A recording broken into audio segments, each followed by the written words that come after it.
This is the URT. You are the URT. Welcome to the URT. Pick up everybody. Love and like.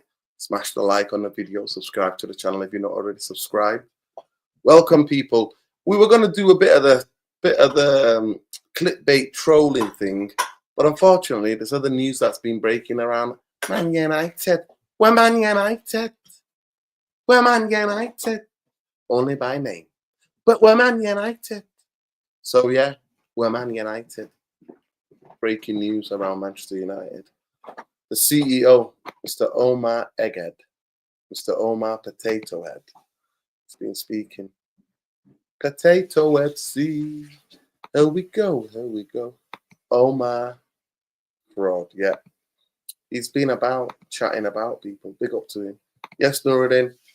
How are we? Best in nonsense have spoken again with loads of BS. Yep. And that's where we're going to get into. But then also last night, it started coming out. So I've told you this before, but I'll remind you lot again. When the club starts to breathe, multiple journalists are telling the same story. That's from the club.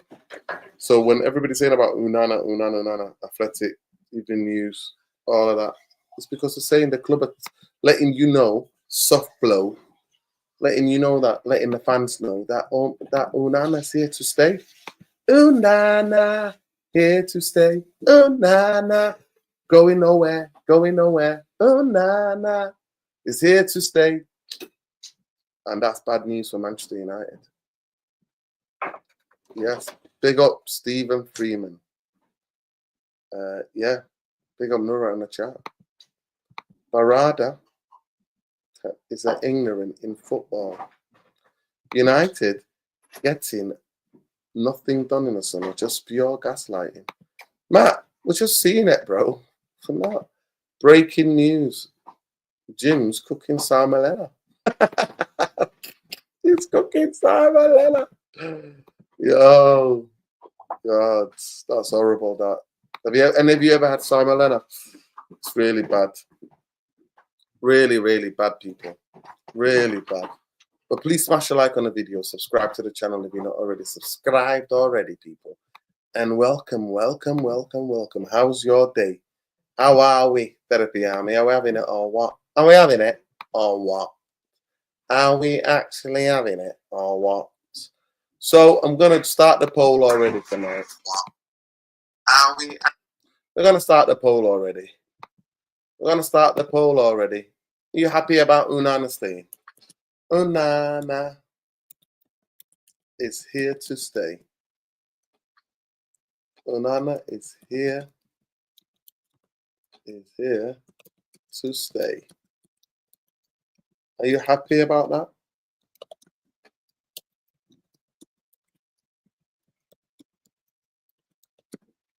About that? Onana is here to stay. Are you lot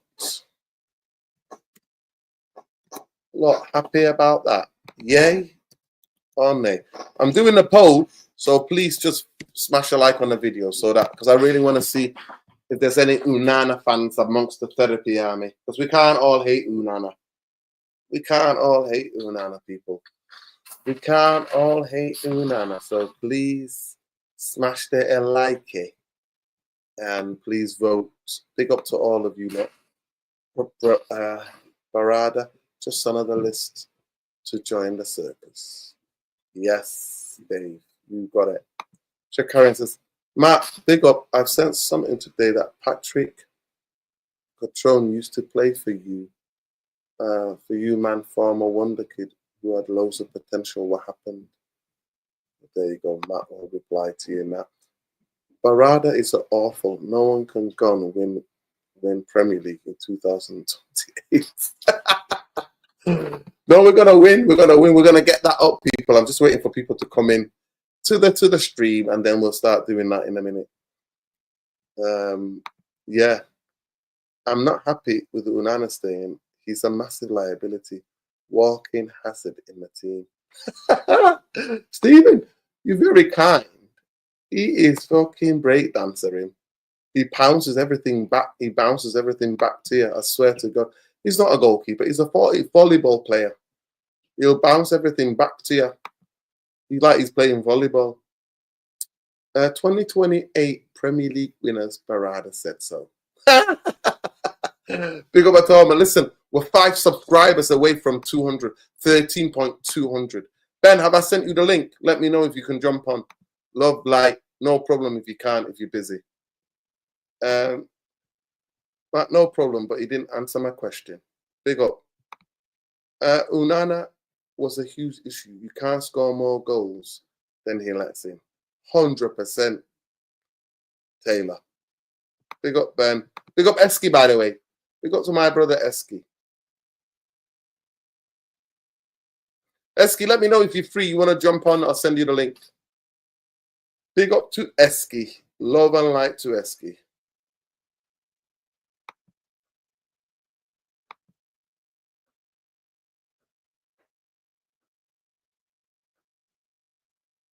The Wolves badge was too big for him.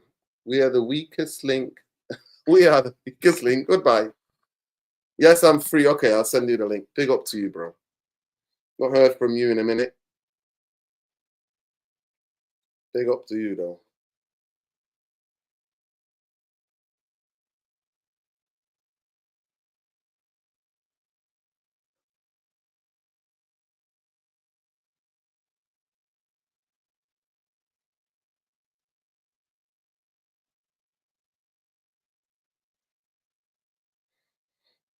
Big up to Eski.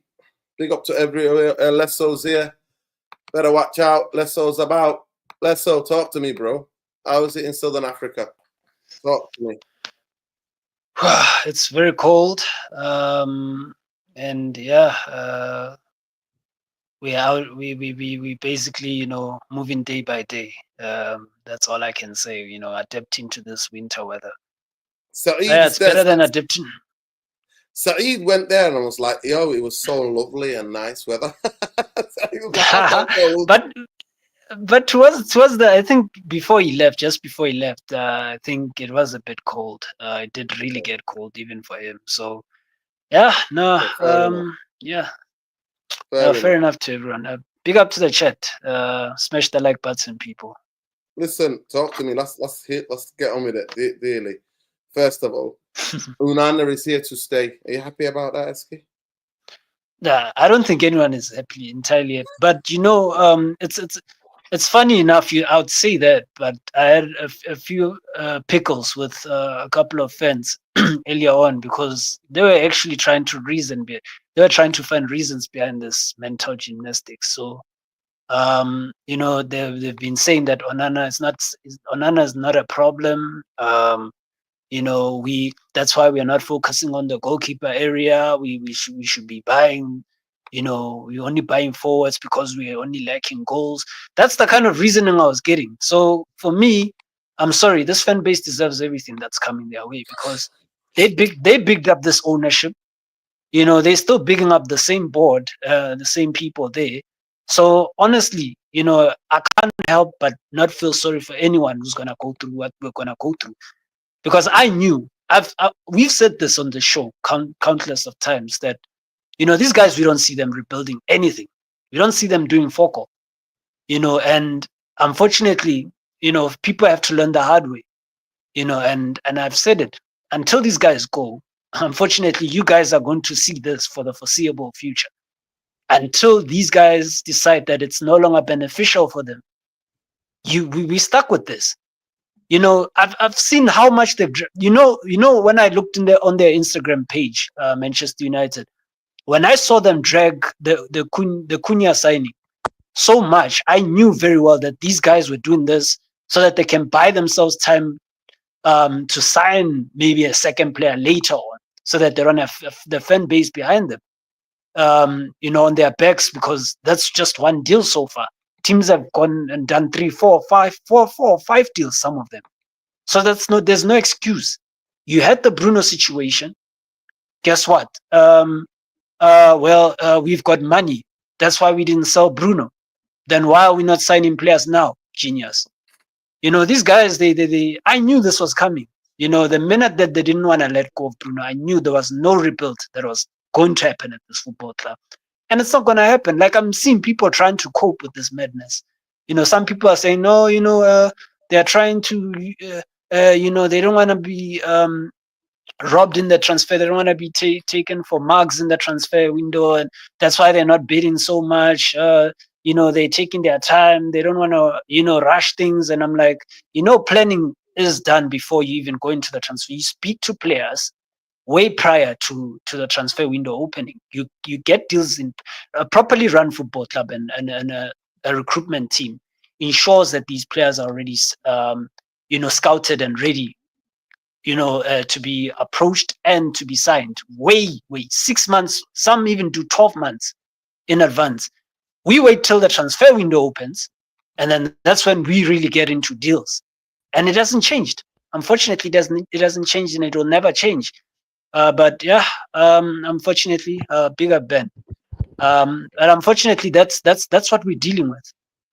I don't have any expectations. I said I'm not gonna be pissed personally. I knew this manager was not gonna anyway be backed. These guys will tell you we're starting a new system, and they go in, they buy 4 players.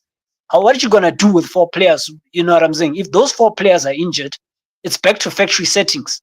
Because these players that we have currently are the ones we're gonna see. Most of them are gonna be playing next season again. 4 players is not going to make any difference. People forget that there's injuries. We may have lesser games obviously because we're not in Europe, but that doesn't mean injuries won't happen. They'll still happen. Players still need to rest. So unfortunately, it is what it is. Manchester United is in the mud. And yeah, Onana staying, guess what? We're conceding. We're going to add goals, and we're going to just concede them continuously. So, big up to everyone in the, but yeah, that's just my view, man. Yeah, big up, Ben. Big up to Eski. Eski, how you doing, bro? Yo, you saying you're right? Hello. You good? Yeah. How are you? Onana's here to stay, bro. Talk to me. Yeah, look, Onana's here to stay, but the window's not over yet. I mean, it is what it is. We can't go sick at a window that's not closed. If it had closed today and he was staying, all right, everyone's got a point. But it's still open. Everyone says things in the window. It's whatever. But the club, just to update you, the club Breathe, used to know Simon Stone. Used to come in. So when Simon Stone, Evening News, and the Athletic all get the same news, that means the club is breathing that Onana is here to stay. But carry on. Yeah, that's fine. He can stay, and then we sign another keeper, and then Onana suddenly becomes number 2. That can also happen. It doesn't mean that he's staying to be number 1. The reports can be true that he's staying. That's absolutely fine. If you move on by Inde and you get another goalkeeper and he's better than Onana can stay. He can play second fiddle. He can play in the cup games. That's absolutely fine. So no problem there. But for me, I also got to disagree with Lesso because most clubs at this point in their season don't have all their signings wrapped up. If you use Manchester City as an example, because they've signed a couple of players, they're a different run football club. They're one of the only examples you could say are run properly.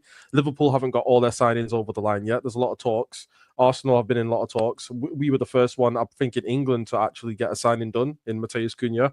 The Mbemo news broke very shortly after that. Then there was news about Martinez, which seems to have cooled down. And then obviously the Gyökeres stuff. So in actuality, it is the first time United have actually bought a player relatively early. He's a big money signing. A lot of clubs were interested in him, and he's a very good Premier League attacker, Premier League proven. So, but we didn't really have to negotiate a lot at Skip because he had a buyout clause, and we just had to meet the buyout clause and then work out. The only bit of negotiation we had to do is how much money we're going to give them in the 3 different.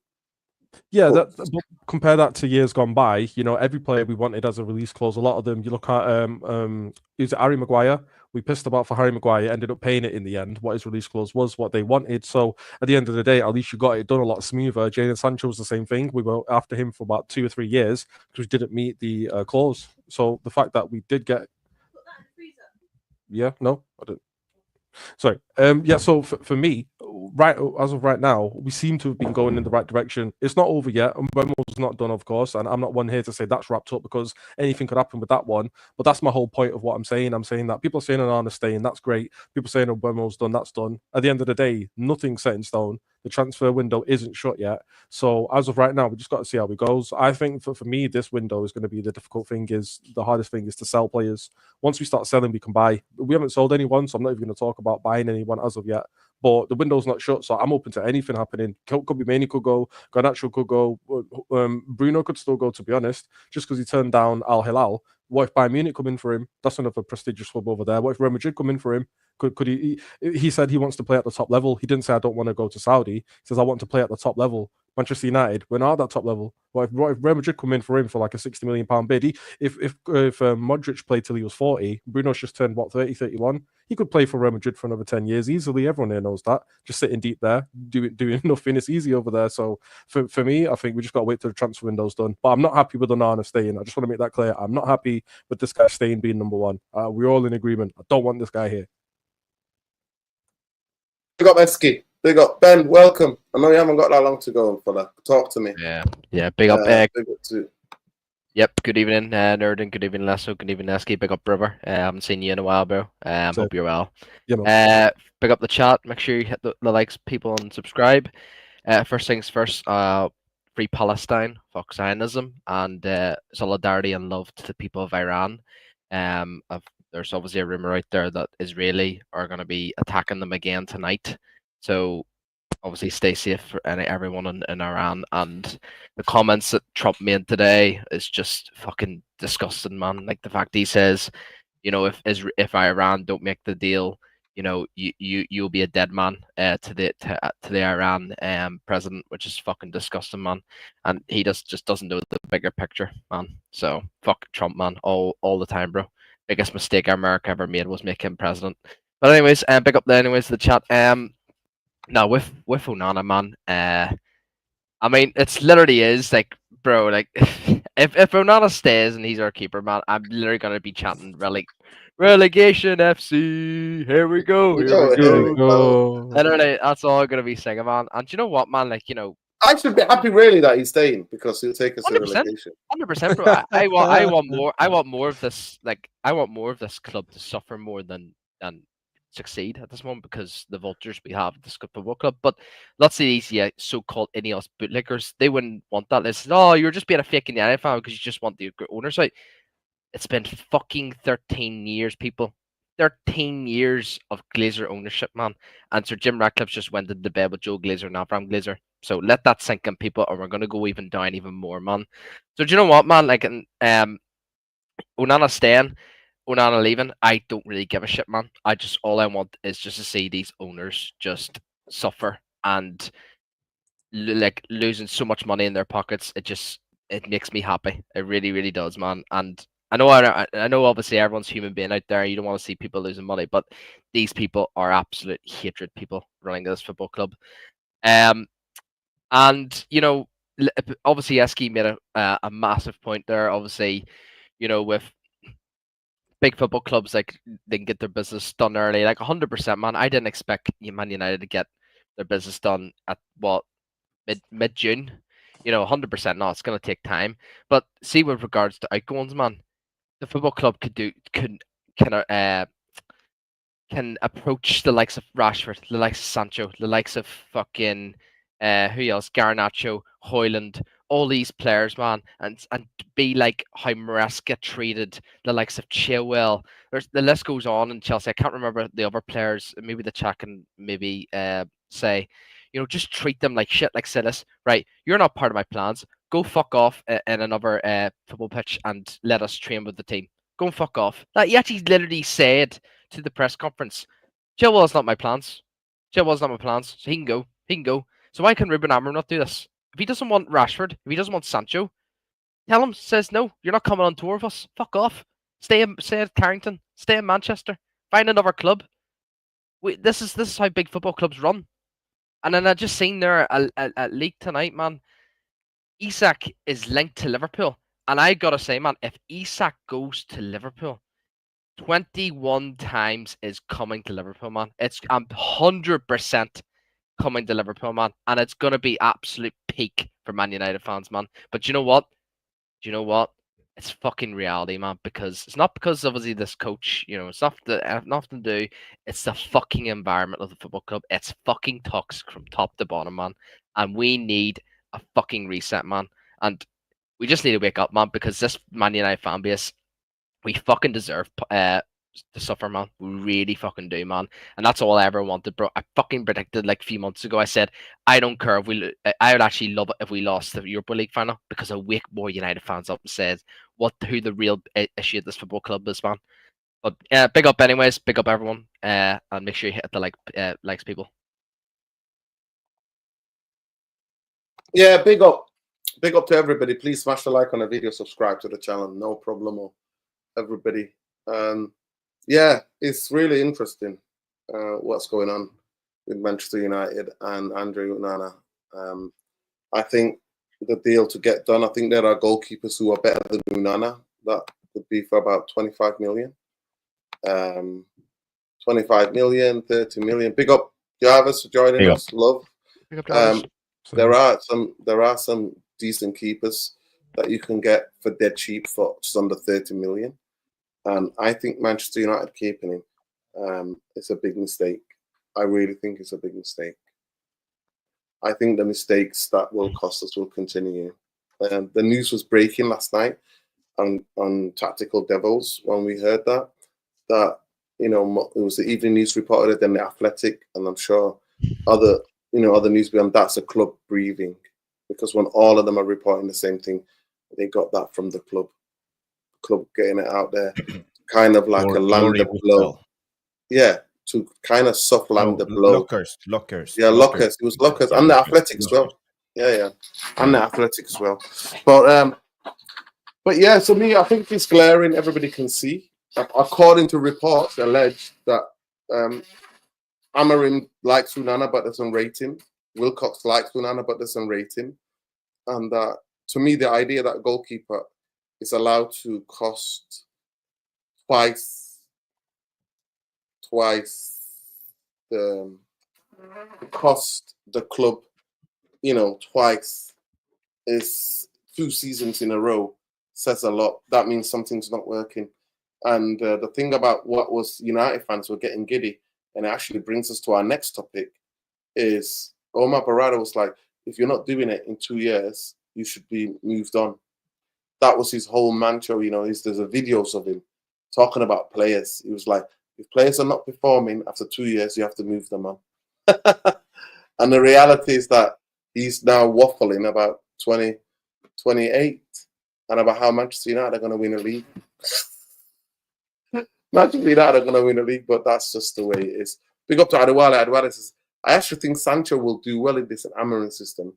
Why isn't he getting a chance? Rashford has so many chances. I don't think Sancho will ever get a real chance. Eric Ten Hag never liked him. That's an interesting take. Big up to you, though, for the super chat, bro. Yeah, there's certain players who get lot of chances, like Harry Maguire gets their untold chances. Luke Shaw is the ultimate Mr. Chance himself, 12 years at the club. So, yeah, we pick and choose, really, what players. The fan base is also part of the problem, because we pick and choose about what players that we kick off about and what players get twice, 3 times, every season. One of them's got 12 years in this football club. You can't get any more chances than that. That's Luke Shaw. Harry Maguire now has been getting how many chances? Before that, it was Phil Neville. So, yeah. And then other fans then will abuse other players for things that are nothing to do with football. So it is what it is. I've accepted that Liverpool will win the game and don't doing shit. Lol, I'm relaxed. I'm relaxed. I expect nothing. But Jarvis, obviously we covered it on your channel, but to cover it here, Onana staying. How much are you looking forward to seeing Andre Onana putting on that red shirt next season? Dilly-dallying on the ball, playing volleyball other than football, where he gets the ball and he pushes it back into people, and putting more pressure on a club and the team. You can't be right for chemistry if you've got a goalkeeper. I know when I played football, if our goalkeeper was crap, you always felt going into games uneasy. You never felt really relaxed. I agree. The thing is, as soon as we missed out on the Champions League next season because of losing the Europa League final and not choosing to sell Bruno, I think Lesso was into this point. I think we forfeited the rebuild. We are not giving Amorim the support he needs, and now we are scanning the books, we are scanning everything, we are penny pinching, we are trying to save all the money we can in this club right now because we can't afford anything. We have big visions, we have grandiose thoughts. Omar Berrada tells us we are going to win the league in 3 years, but we can wish and want as much as we like, but with no real plan, it won't work. So we have to be ruthless. We all talked about we have to be ruthless, and one of the ruthless thing was to sell Bruno. He's a brilliant player. I think he's one of our best. But however, we needed that money. We needed that money to fund the rebuild, to move forward. But we didn't. So here we are right now. And I calculated the numbers yesterday. Salary over 5 years for Onana is about 30 million, and we paid about 40 million for him. So that's 70 million divided by 5 years. That's 14 million a season we can write off. So we started on 70, and after 2 seasons, we are on 42 million. So we have to sell him for at least 42 million before next season, unless we will sell with a loss, and it will affect our FFP, and we can't do that because we are in trouble financially. So that's what's holding us back. So now the club understand this, and they are doing their PR spin. Sam Luckhurst coming out. Amorim is saying Onana is, I trust him, he's a great goalkeeper. Fantastic. What a man. Give him an applause. And also, they are playing the card that he was vital to get Mbumo in. Cameroonian connection. Getting Mbumo in. What a great guy. He worked almost bullshit, like a secret man. agent.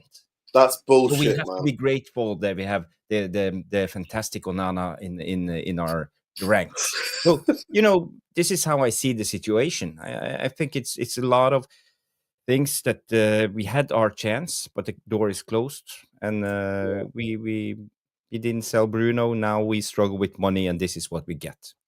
We have we have to sit on Jadon Sancho because we couldn't lower our demand from Chelsea. Chelsea, they wanted 25 millions.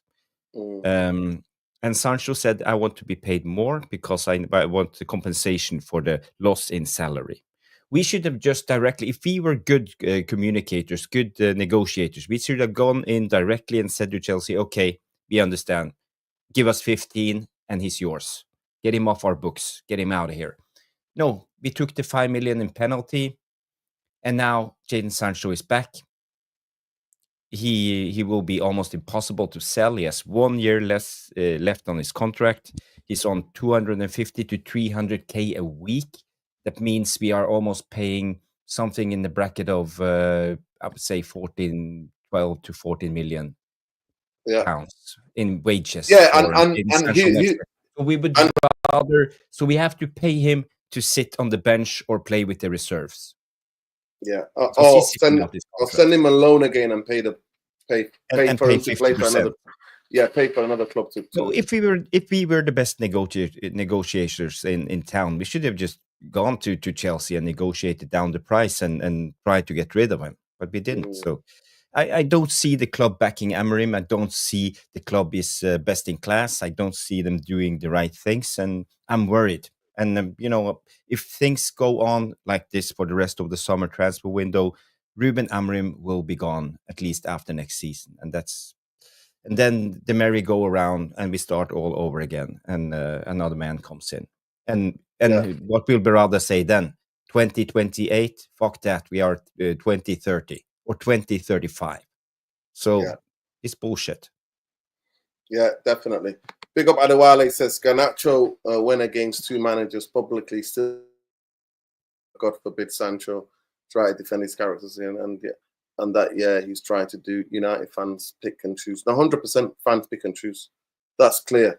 I said it. I keep saying it again. Luke Shaw has got away with absolute murder, turning up only when he wants a new contract, and he's had 3 contracts out of Manchester United. Onana convinced Mbeumo to join. I want him out now. Big up to Rashid as well. Yeah, and everybody's had their say. I think they're not helping the coach. I think where I agree. I think this football club has set their intentions clearly. They banked on everything on winning the Europa League, which is a very dangerous thing to get to a final and to put everything on that final, and then to play. I have never in my lifetime, maybe Jarvis can tell me, I have never seen Manchester United play that crap in a final in my entire life. 2011, we played Barcelona at Wembley. They were just too good. But we still played well as we could, against one of the greatest midfields in the history of football, and how they kept the ball. But the way we played in that final was an absolute disgrace. But anyhow, it is what it is. I think we should move on to our next topic, because I want to get Ben say before Ben has to go. Big up to Ben. Let me just read to you this statement. This was interview done by the fanzine Andy Mitten, who is a club insider who's been co-opted. He's actually one of the protesters against the Glazers. I remember Andy Mitten was part of a fan. It's a shame now because he has to bootleg now to get access and to get interviews. But he was part of a group, the United fans, that went down to the FA and to try to meet with the government, try to stop the Glazer takeover of Manchester United. Big up to Andy Mitten. He was that guy, and now he's a straight-up bootlegger because he is talking to these people and treating them. So here we go. Omar admits mid-season arrival presented many challenges, but explains everybody has benefited from that process. So it says, amongst many talking points, Berrada speaks passionately about Ruben Amorim's appointment at the men's team future under the Portuguese coach. So then he also says, this explains why we benefited from. So our worst season in the history of Manchester United, they're turning it into a positive. If you can't get any more PR than that, they go, this is the line. This is the line they say. Literally the line is, Omar admit, at mid-season arrival presented many challenges, but explains why everybody has benefited from that process. Please explain to me, people. Let me just close the door because the rascal is in. The cat is in. I need to close the door. But Jarvis, please just continue. What do you think to that statement and what I said about Omar Berrada? Yeah, I have to be honest. I haven't read all the Berrada quotes. The only thing I got from Berrada was him talking about. Well, did any of you read the quotes? I read one or two, but that was it. I know there's a lot, but I didn't read all of them. Yeah. I'm actually reading about Al Hilal chief breaks silence about Bruno Fernandes deal. So I will try to update myself on that because I think that sounds interesting. Why he didn't choose them? You know, he waited out for 3 weeks before making up his mind. Oh, we have Stu Wally in the house. Pick up, Stu. Hello, gentlemen and therapy army and devilish tactical. Stu, if you're free, let me know and I'll send you the link and you can have your debut on United Real Therapy. It would be nice to have you on and get your points on Omar Berrada. Oh, he's back. So you have to give us some of the quotes because I haven't read the Berrada interview or. Yeah. So I've got it here. Sorry, guys, I was still reading. So it says we saw it as an investment for the following season. So he's basically saying Us finishing 15th last season has benefited from the process. We saw it as an investment for the following season because we were going to give time to Ruben to get to know the squad, the club, the Premier League, says Omar. So by the time that we got to now, June 2025, we have had all discussions about what does the squad need, the 2-3 year plan to get the squad that's capable of winning the Premier League. We have a clear roadmap of how we're going to get there. Had Ruben started on July 2025, we would have been able to have that knowledge, right? Question mark. So he's saying to him, if we didn't hire him, if we didn't go to 15th, Andy Mitten, we would not have known what we know now. I mean, knowing what I know now, when we know now that we don't, that we didn't know, that we don't know, that we might know. So he poses the question mark. He says, now, he said, he says, had Ruben started on July the 1st, 2025, we wouldn't have been able to have all that knowledge. Right. And that's why, what I feel these 7 to 8 months that he's had, he has suffered in the Premier League and the team has suffered. And that's why I feel is really going to help us in the future. I keep reading. Expanding on clubs, many changes throughout the 24-25 season. Berrada explains he is optimistic. We are now in a positive place forward. We have taken short-term pain in this season, but in the summer, the worst bit is going to be behind us. Omar stays. We would have settled them. We have a settled management team. We've had a settled the coaching team with the technical team around them. And on the football side, there's a clear idea of what to do, what the players want to get, how we, what players we want to get, how we want to see the team playing, how we're going to integrate academy players, how we're going to go and invest in the future talent.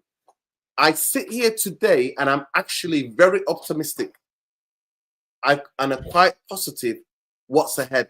Of course, we need to get loads of decisions right. We will make mistakes, there is no doubt. But I will try to minimize those. But what we want to build is something that's sustainable for a long term, right? And he asked the question again. With the summer window now open, the subject of transfers is everybody's lips. And Berrada is confident that we will come out of the window with much stronger team than what we got into. The chief executive is delighted by the arrival of Martinez Cunha from Wolverhampton Wanderers, predicts the Brazilian would become fans' favourites. He's the player that I think the fans are going to love, Berrada said. We can talk about his technical abilities and he can play in 3 different positions. He is a playmaking, attacking midfielder who he can score goals, he can make assists. I think he's going to lift people out of their seats. He's got that a bit of swagger about him that people are going to really like. Dare I say, Eric Cantona-esque. It was an important one to get done. We're going to do our best to do more signings quickly. So there we go, people. Reaction, Ben. You've heard him, man. You've heard him. You've heard your CEO. I know you vomited properly into your bowl. I've nearly actually fell asleep there. But listen to that, man. Like, how boring is this man when he speaks? Even when he's speaking about the stadium, like, you know, you could just tell he's out of his depth, man. And the fact that I think he said we're doing our best to, you know, to make sign players quickly. but he says like it takes time negotiating. Like he's just got an excuse every time, man, and like he's just basically trying to backfire everything like from what Sir Jim obviously wants from him and stuff. But honestly, man, the man's a fraud, bro. Like I said to myself, like, what's the difference between Omar Berrada and Ed Woodward? Like, we're seeing similarities once again, man. Yeah, obviously, from a football perspective, Ed Woodward was kind of a shocker. But one of the most important things that Ed Woodward did, and he was the only person that ever did it, was he negotiated with several signings, not just focusing on one or two signings, man. Omar Berrada and Jason Wilcox are only focusing on Mbumo and a striker, man. They should be I don't hear any links on a midfielder. I don't hear any links on a wing back. I don't Yeah, but hear that could be in positive, Ben. That they actually trying and managing to keeping a tight ship. Yeah, It could be a positive because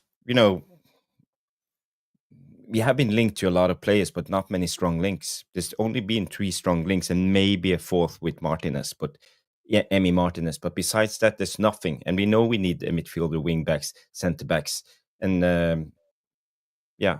So, but I don't know, man. Like, for me, Bar Jarvis, it's still not good enough, man. Like, Man City have now signed 3 players now. They're already on the approach of signing another 2 players. I think they were linked to. There was a youngster that's due to fly to Manchester. He's a youth player. Apparently, he's a talent, so he is. And Liverpool are just about to announce Kirkes. So like, I don't know, man. Like, I know what everyone's gonna say. Like, we're nowhere near Liverpool or Man City's level, man. But this is how this is basically running a football club. Ben, we need to worry about West Ham, Fulham, Yep. Brentford, Brighton, Bournemouth. They're our rivals, pal. Yep. Yeah, napalm. Yeah, napalm. I mean, we should actually be doing like if we're thinking about West Ham and Brentford, man, like we should actually be like, obviously we're about to take Mbumo from Brentford. There's players in the Premier League that are mid-table that there's decent quality of players in the Premier League that are mid-table. Like for example, West Ham, they've got Kudus. Southampton, when they got relegated, they got the right wing back. What do you call him? Tyler Dibbling. Yeah, they've got him, and then obviously there was a rumor there he might be going to Porto for 25 million, even though Southampton quoted him for 100 million. I don't understand. But the source is Record Portugal again, so I wouldn't read too much into it. Even listen, every summer the Spanish, the Portuguese, the French, they all take in terms. The Germans, Platico, they all take turns to clickbait Manchester United like nobody's business. That was what happens. But yeah, I find it really difficult listening to that roadmap. 2028 people, Manchester United are going to win the league, and it's ambitious. There was more, Nordin. There was more. Go ahead. Before we go to Esko, I just want to say, but they talked in the interview about the culture and communication. He said transparency is something we work on, and fans want clarity and consistency in the club's message, and that we own the fans' stat. Transparency. How transparent has the club been? There's nothing. So it's just politician. It's like a politician. It's just words. It means nothing. Yeah, it's a PR piece. That's why we called it Omar Berrada Waffle. It's an absolute waffle. But Eski. Sorry, Eski. Talk to me. You believe in... Do I believe in Berrada? No, but it's PR, innit? Like, what? It's a bit weird because we all know it's PR, but we're then dissecting a PR statement. It's there like, well, we all know what it is, what the message is. So I don't see the point of it. I mean, what else do you want him to say? Do you want him to say United is shit, our owners are terrible, and yeah, we're just all going to have a terrible season again? Like, he's not in a position to do that. Do you know what I'm saying? Even though he might think it, he can't say these things. So for me, it's just the guy doing his job, just trying to call something with the fans, because what do you want him to do to say that, oh yeah, we're doomed, we've got no money to start in the third? Then the narrative from there will be, oh, we're all finished, look what he's saying. Yeah, it's all true. He's just saying that what we all know. Just tell the truth. Just tell the truth that they made a mistake. It was PR. Where's the truth? Yeah, but in PR, where is the truth? Yeah, but where But- is truth in PR? In well, why is he politicians, saying that? because So why is he then saying we're going to be transparent and honest? Yeah, but it's PR. Yeah, but in PR talks, don't they say that we're telling the truth and we're the people that are trustworthy? That's also part of PR. So that's the thing, is they're like, it's a lie, it's PR. So I'm not going to sit here and dissect something that I know is blatantly false, to be fair. So on top of that, I think we just got to see what's done at the end of it. It's very early into the term. All I can say is, so far they've not done a good job. It's so far early in their term. Like in a manager's term, in a new ownership's term, it's not enough for me to judge what they're doing right now. It just doesn't look great. We can all acknowledge it doesn't look well. In the next 5 years, 3 years will be a good enough time for me to say they've done a correct thing or not. Can I ask you, do you understand the way that they try to remix it now? They're like the best, they're like worse than DJ fucking Khaled. They're on DJ Khaled fucking standards, where they try to remix that the 7 months and the fact that we finished 15th. They took this club to the worst finish in the history of Manchester United since 1973-74. But they're telling you, but we needed that to learn. And that actually, that was a plus. It's stupid, isn't it? But that's what I'm saying. It's as stupid as it sounds. But that's the thing. You look for negatives in positives. That's what you do for positives and negatives. Sorry, that's what you do in PR. Bad things happen to you, and it's there like, oh well, actually, it's good. It's like you get cheated on, and you say, oh well, she went good for me anyway. It's there like, well, what? Do you know what I'm saying? It's just daft. It's there like, look, bad things happen. Just acknowledge it and kind of move on. So the whole PR is what it is. But if he's talking about 2028, if we get to 2028, then I can say to him, you failed your mission. You've given me a date. You've not met your end of the bargain. What are you going to do about it? You are a letdown. So as of right now, it's 2025. I'm not going to say, oh, let's wait till then. I'm saying so far it doesn't look good, but it's not enough time for me to judge it. If by, let's say, at the end of this season now, that's going to happen, at the end of this campaign, if it's not looking great, if it's still bottom half and everything's gone to shit, then obviously we're just going to have these same issues again and be like, look, 2028, it's not happening. Push that back. Probably going to sack the manager and be back to square one. But we've known each other a long time now. I've known you how long, Nuruddin? I've known you for 4 managers now, which was just a crazy thing. And back 2 interims in that time. So I've known you for 6 managers now. There will be more to come, but that's the thing. I just don't expect this guy to be honest. It's, has anyone been honest? Was Woodward honest? Was Murtaugh honest? Was the Murtaugh-sexuals, as we call them, were any of these guys honest? None of them were honest. So this guy's not going to be honest. Nah, but he didn't chat as much as this guy. This guy's just coming out. The only honest guy that we had was Ralph Ragnick. Ralph Ragnick was the only honest guy that we had, and we loved him, and we all knew what happened to him. We bit the bullet. So that's the only honest guy we had, and we should have kept him on. But the guy to replace Omar Berrada will be saying the same shit. So this guy's going to be dishonest, and the next guy's going to be dishonest. We know that, so I'm not going to waste too much time dissecting it. But yeah, PR, innit? Yeah, big up. We've got our resident Ineos PR merchant, PR specialist. Yes. Sean. How you doing, Sean? How's Los Angeles, first of all? How's Los Angeles? I'm doing well. I think, like I said to you last time we spoke about LA. Officially, your country's at war, supporting another. How do you feel about the other invasion in the Middle East, the other war? That's the. Well, I mean, technically, right? It's support by proxy because, as far as we know, the US hasn't officially stepped in. But it's the predictable consequences of, the foolish voting outcome that we saw in November last year. So, the world has to suffer through the consequences of a Trump administration for the next 4 years. But yeah, I think... Have the protests calmed down in California, Los Angeles? Have they calmed down? Yeah, it was never as bad as it seemed on TV, in the first place. Like I was in LA the weekend that seemed to be the peak of the quote-unquote riots. And, I didn't come across anything. Like, it was restricted to, I think, a 2-mile or so radius. And as is always the case with social media, it's the cars on fire that go viral. It's the so yeah, LA is calm. California is calm. I think there was a protest over the weekend, No Kings. Americans showed up en masse. We don't believe in kings, or we don't support fascist behavior by the government. So that's encouraging. But as with regards to Omar Berrada and Manchester United, I think the conversation is funny, and obviously I'll play the role that I've been handed as the Ineos defender, and just suggest that from my perspective. By the way, people, Sean is not an Ineos defender. It was just a joke, okay? No, yeah. I just came out of a meeting with Sir Jim. I'm here to give you. I'm here to give you guys the straight. So you're part of Project 2028, yeah? I mean, That I think when a lot of fans say they want the truth, I think what they mean is that they want to hear what they want to hear. So you want to hear something that validates your priors. You want to hear Omar Berrada be like Ralph Ragni, talk about how trash the club is, and etc. etc. So that's the truth to you, right? So that's what you want to hear from the ownership. I think for me, everything I've heard from Ineos so far makes complete sense. It's what I expect to hear from ownership of the club. I like the fact that they're setting what to me sound like realistic expectations. So I would have had a problem if they told me we're going to win the league next year. I would have had a problem if they told me we're going to win the league in 2035. But I think they've set a reasonable timeline. I think they are moving quite strategically in the markets. I like the fact that we're targeting Premier League quality players. I like the fact that even with Mbeumo, we've set a 60 million cap that we're not going to pay more than, which is different from the previous regimes. So I think everything I've seen so far, I like.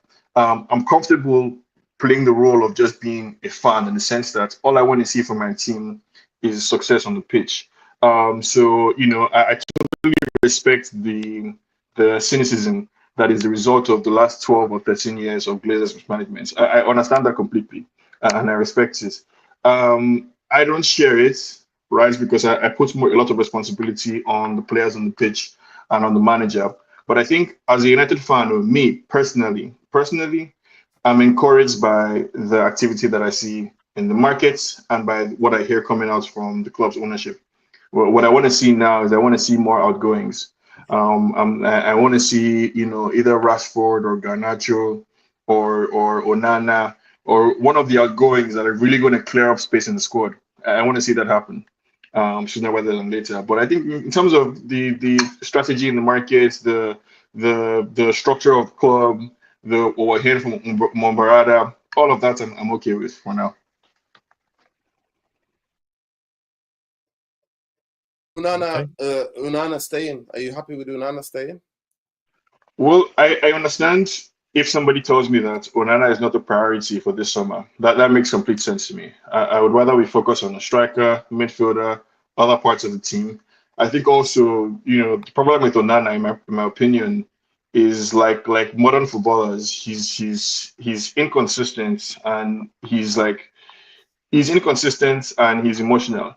So I think that Onana, like most of the players that we have in the squad, if 70% of the squad is pulling their weight, I think we get away with Onana for another season or a season and a half. I think if the outfield players are doing what they're supposed to do, Onana can give us 6 months, like we saw last season.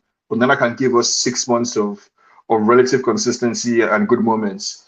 I think that there was a time for 4 to 6 months where the season is not 6 months.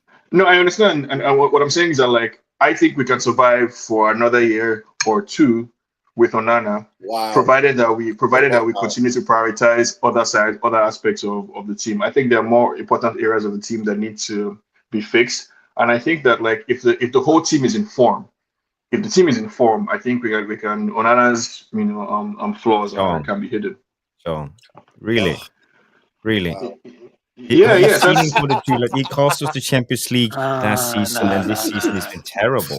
Yeah, no. So Jarvis, It's just the standard of a goalkeeper. One of the most important roles in football is the goalkeeper for winning games. And Onana is made calamity after calamity, has cost us so many goals, and it doesn't seem to come good. That's the problem. And that's one thing. But the other thing is his technique, his goalkeeping technique is terrible. He can't save with his feet. He can't stretch out. He uses the wrong arm in the right, and he's terrible with his feet. That's why we brought him in the first place. He spreads insecurity through the whole back line. So Jarvis, Onana's been here for 2 years, right? Two seasons, yeah. Two seasons, right? I give Onana generally.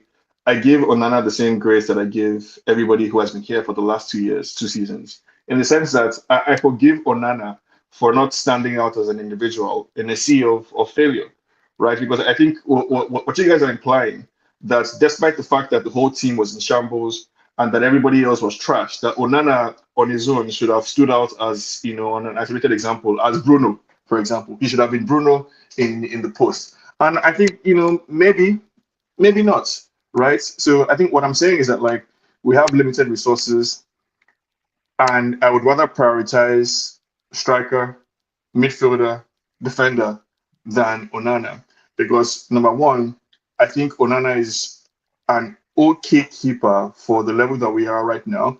And two, I think if the team is playing well, that form spreads to everybody, including Onana. So get me a striker first. Get me a striker. Get me another midfielder. Two midfielders to be precise. And then we can talk about the goalkeeper. So are you secure? Do you feel secure with Onana in goal? I would say Jarvis, my response to that would be, I'm not going to make perfect the enemy of good. So I don't feel secure, no. But No. I don't think I need to feel 100% secure right now, right? I think I'll rather focus on Buemo, get me the two number 10s, get me a striker, get me two other midfielders, and then we can talk about the goalkeeper. But that's just my opinion. Yeah, well, that's your priority, and I respect that. But it's not for me. I have to be honest. Him in goal will cost us a lot of points next season, and I don't think we're going anywhere with a goalkeeper like him. And especially when you have young centre backs, we have Fredrickson coming up, we have Heaven coming up, we have Lenny Yoro. Having a guy like him, like the older guy, some type of leader, acting like a clown. He can't go out, he can't collect crosses, he can't do anything right at the moment. And for me, it spread so much insecurity. So if I was the coach, I would focus almost everything to get him out, because he will affect the defense, the rest of the team. But Jarvis, do you deny that during this season there was, maybe it's not 6 months, 4 months maybe, where Onana was probably our best player? He was making, because I was betting on this, he was making at least 4 saves a match for a long stretch. But I think we give him too much credit, because I don't think he was that good. He saved, yes, but in a way, Most goalkeepers the way he saves, it's unconventional. No, I mean, He's unconventional in the way he uses his body, his technique. It's about 3 or 4 games in the whole season, and I love the fact that Sean picks out 3 or 4 games in the whole season. Yeah, but he was okay in the beginning of the season. He was. What I'm suggesting, Nuruddin, is that, like, I think Onana's floor, his floor for performance is a bit higher than other people. Even though, don't get it twisted, right? I'm not Onana's biggest fan. I don't even like him as a goalkeeper. I don't think he's a professional goalkeeper. I think he's probably a midfielder who didn't get a position to play and had to keep. So I would love us to, ideally, I wanted us to keep De Gea, right? I'm only just convinced. It's just last year that I'm convinced of the need for this goalkeeper, sweeper keeper, goalkeeper with his feet. I'm a classic football fan in the sense that, as far as I'm concerned, kick the ball to the striker, get the ball in the back of the net. How you do that, I don't really care. So, I think, I totally take you guys' points. I just cannot imagine us still next season talking about Højlund, or next season looking at Casemiro in the midfield. Who are we going to play? Because Bruno Casemiro doesn't work. Bruno Ugarte doesn't work. Casemiro Ugarte is the best we've seen, but where does that leave Bruno? Ugarte misses Mouse. Ugarte could be mine. None of that works. So we need 2 midfielders. Like, and again, I'm curious to hear from the rest of the guys, Eski, Leso, Nuruddin, what your priorities are. But for me, Onana is number 5. Like, get me a striker, wrap up Mbeumo, get me 2 midfielders, then we can talk about Onana. Okay, yeah. You're not gonna get 2 midfielders. We're keeping Bruno, man. So I think people need to make peace with that. We probably buy 1 at most. And in terms of Onana, man, he needs to go. Like, if you really want a stable defense, you need your goal. You need to be assured of your goalkeeper. I mean, if you're playing in defense, I've played in defense. Luckily I played next to my goalkeeper today is one of our national team goalkeepers that I used to play with at school. He's one of the keepers for the national team. So he was very assured. At the back, you knew exactly. You were not panicking. Everyone knew what they needed to do. We trusted each other. We knew who had to mark whom. We played this man marking system. The goalkeeper always was commanding. He always told us where to go. He instructed us because he can see the game a lot more as well. He was very confident. And, and then when it comes to even techniques of the way he saves, like I was shocked. I was like, is this guy really a keeper, or what was happening? Because he can't even, like, the simple dives to the side. Like, the guy doesn't even move. I saw even the goal where Spurs scored in the final. If he just moved to the side a little bit and he jumped and he's saving that any day. That's a simple save to make. I would have saved that. Like, every time when a ball crosses, you need to move in the direction where the player is. That's why they always say that the striker or the player that's attacking the ball needs to head it where it's coming from. What's your priority? My priority, you need to sort out your goalkeeper as well. We're not going to assign two midfielders. So goalkeeper should be next, should be one of those priorities right there. You sort out the goalkeeper, immediately have a not so bad defense. You can get away with an average defense if your goalkeeper is actually good. We've seen that with De Gea. We forget that sometimes we played a center pairing of Dali Blind and Chris Smalling at the back. Would you say any of those guys are world class? No. So I'm not doing this. Like, honestly, with this guy, he needs to, like, we need a goal. We don't even need a world class goalkeeper. We need someone who's just competent in knowing how to do the basics. And the first thing you need to know how to do is to save the ball. This guy can't even move to the sides. He doesn't know where. He doesn't even know how to judge where the ball is going. And his lack of athleticism is also worrying. That's why I also think that he was a player that they moved him into a goalkeeper, because there was no position where he could play at in on field. So for me, I think it's simple. We need the front forwards, and we also need a midfielder. But with Bruno staying, realistically, we're only signing one midfielder as a result. Had Bruno left, we're probably getting two, and we're promoting one. So I don't see it happening. I see Kobe Mino staying, by the way. He's one of the players apparently mentioned to stay alongside even Rashford, funny enough. So this whole striker thing can blow up in our faces very quickly. And then it's try sad. to be more specific. How many players do you think, realistically, United can sign this summer? And who are those players, like positions? Does that include a goalkeeper? Yeah. I only see us signing right now Mbeumo. In fact, Mbeumo probably with a strike, if we're lucky, even a striker. But I feel they're trying to feed this narrative that Rashford can come back into the fold, and and all these other things. You're hearing a lot of rumors. So honestly, and quite speaking, these guys are very unpredictable. They could be way worse than the Glazers. And the way this PR, the way they're moving with this PR it's weird for me. So I think at best we'll probably get 4. Like I said, if Bruno's staying, we're getting 4 players max. And realistically, so there'll be 3 forwards or 2, and 1 midfielder and probably a goalkeeper. I don't see Onana staying, honestly. Like, I just do not see it happening. Wait, is that 4 including Cunha? Yeah, including Cunha. So Cunha, Mbeumo, a striker and a goalkeeper. No, and 1 midfielder. So yeah, to probably be 4 or 5-ish max. Personally. Okay, because I was going to ask you to drop one. I was going to ask you to choose one between Mbeumo, because you're counting 4. We've already signed Cunha. But and Sean, Mbeumo, striker and midfielder. Drop one for a goalkeeper. Yeah. Sean, all due respect, you can't expect fans to play this game. At the end of the day, Jim Glazer, we were told that we got the best in fucking class, more like best in fucking nonsense, with all the waffle I've just read just before. So at the end of the day, Manchester United were horrendous sellers, right?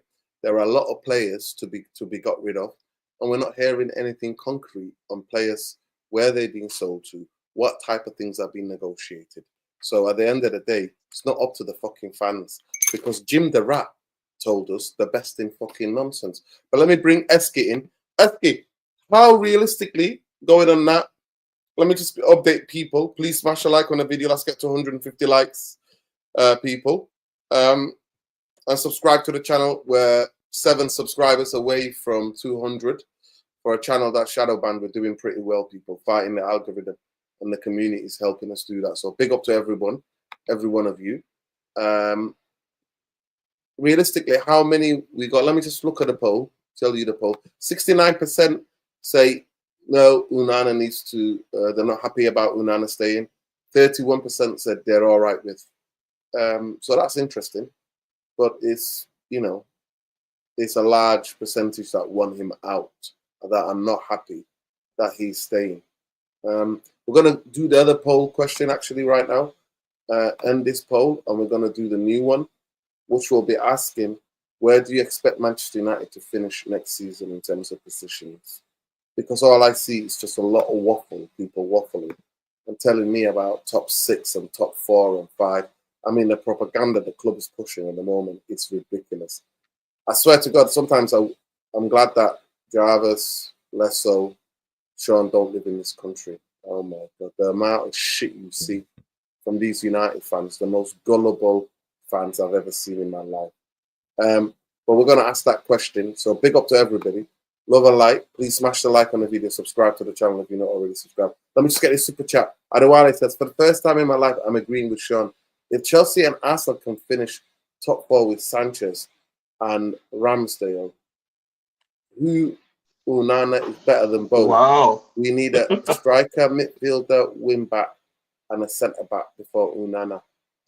That is. Wow. Would you look at that? There you go. Hey, now in a game, things align in the universe. You have to check the time right now. Let's have a look. In the UK, it is 11:44. I don't know what time it is in Nigeria or the US.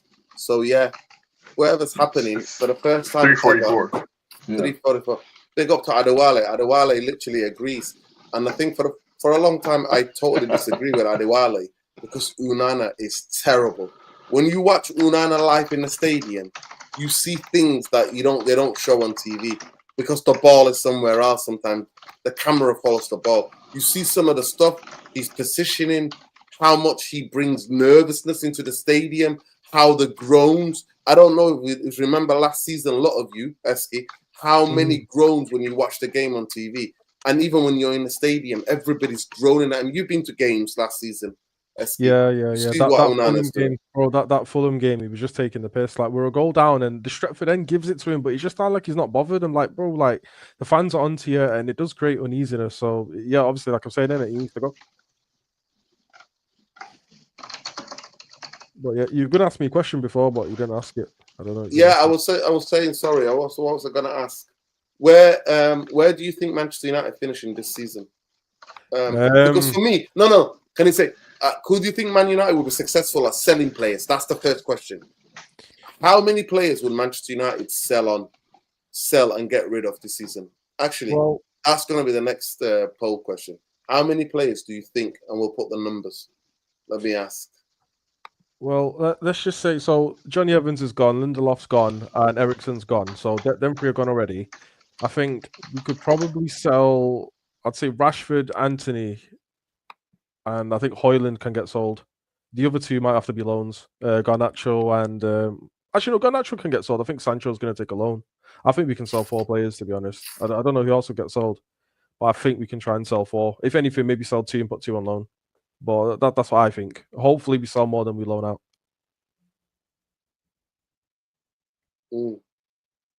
Okay, let me just get this other super chat. Adewale comes back said, if we're signing 7 players, 7+ players, we should get a keeper. But left 10, right 10, ST Cam, what does that mean? Striker. Yeah, centre midfielder, right wing back, centre back should all come before Onana. Big up, Sean. I agree. I agree. Okay. Yeah, these are the priorities. Big up, Mupsi. I think a goalkeeper is so central to having a spine, especially when you're trying to build the confidence in a team and getting them to understand the system. A goalkeeper is so crucial.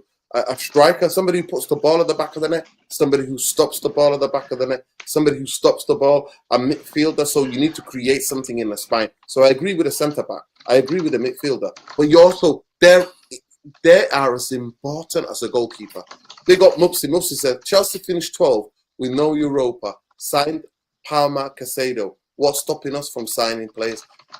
Chelsea didn't sign them. Mupsy, I love you, but they didn't just sign Palmer and Casado. They signed 25 players. I just want to remind you. I just really want to remind you how many players Chelsea signed. Chelsea at one point had nearly 40 players registered. I just want to remind you, Mupsy, 40 players registered. 40. When Pochettino was there, they had another squad that was just training by themselves. He wasn't working with. Remember Graham Potter? Graham Potter had 40-something players. So just remember that. I'm just going to mute you, Sean, because they're typing. But go ahead. Go ahead. In terms of, how many players we should sell? Did you answer, Eski? How many should we? I think we should sell about 5 or 6, but I think we're going to sell like 3 and loan a couple out. I don't think we'll be able to sell that many. But in terms of who do you bring in, I agree with Sean that Onana is the least of the priorities at the moment because we can't score goals. I think a striker's more important. Midfield might get 1 or 2. 10s might be sorted with Mbemo and Cunha. Ahmad's all right. Maybe get a wing back. I think a right wing back might be necessary.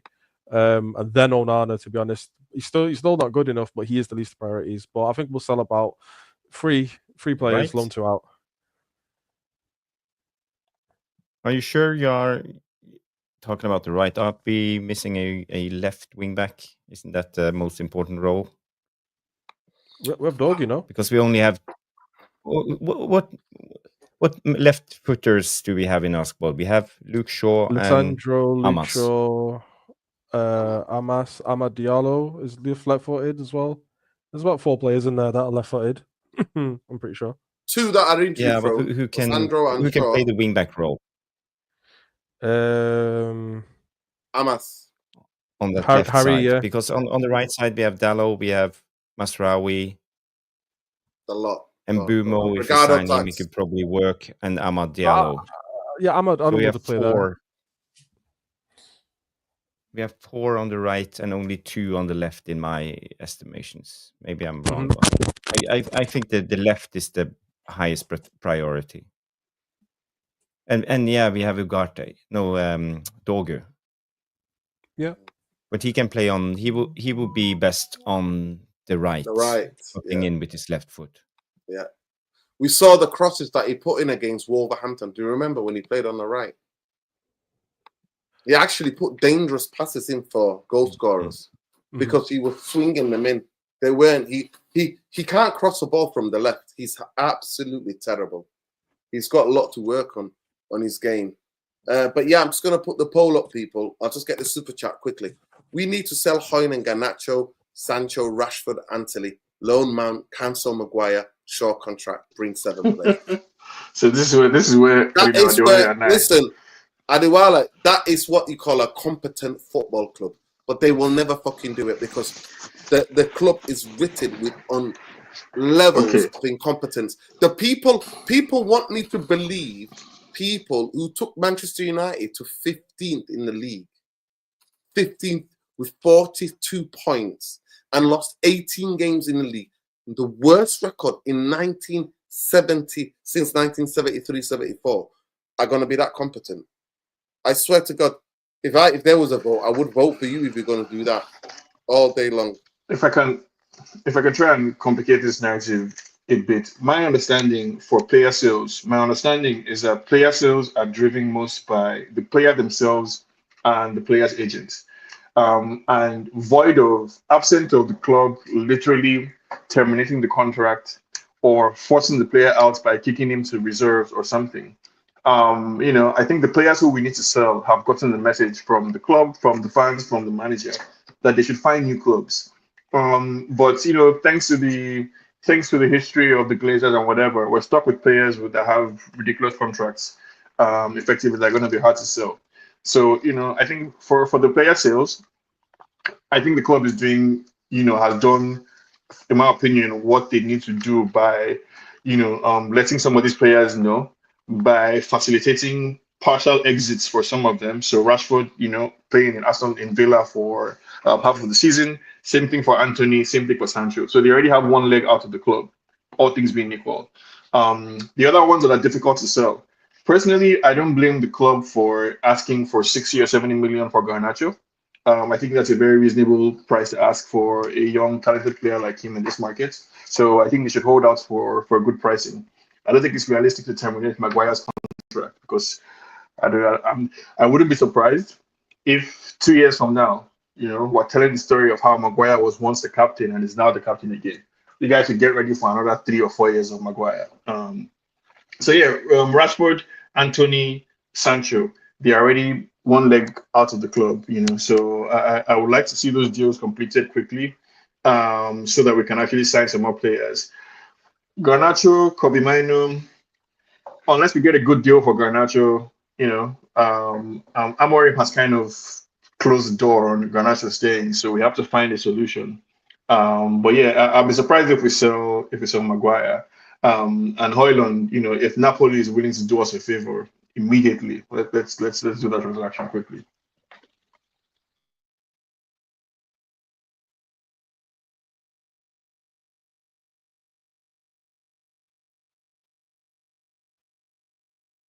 Put the poll out. Big up to everybody. Please smash a like on the video. Subscribe to the channel if you're not already subscribed. I've just put the poll out. I've gone for it.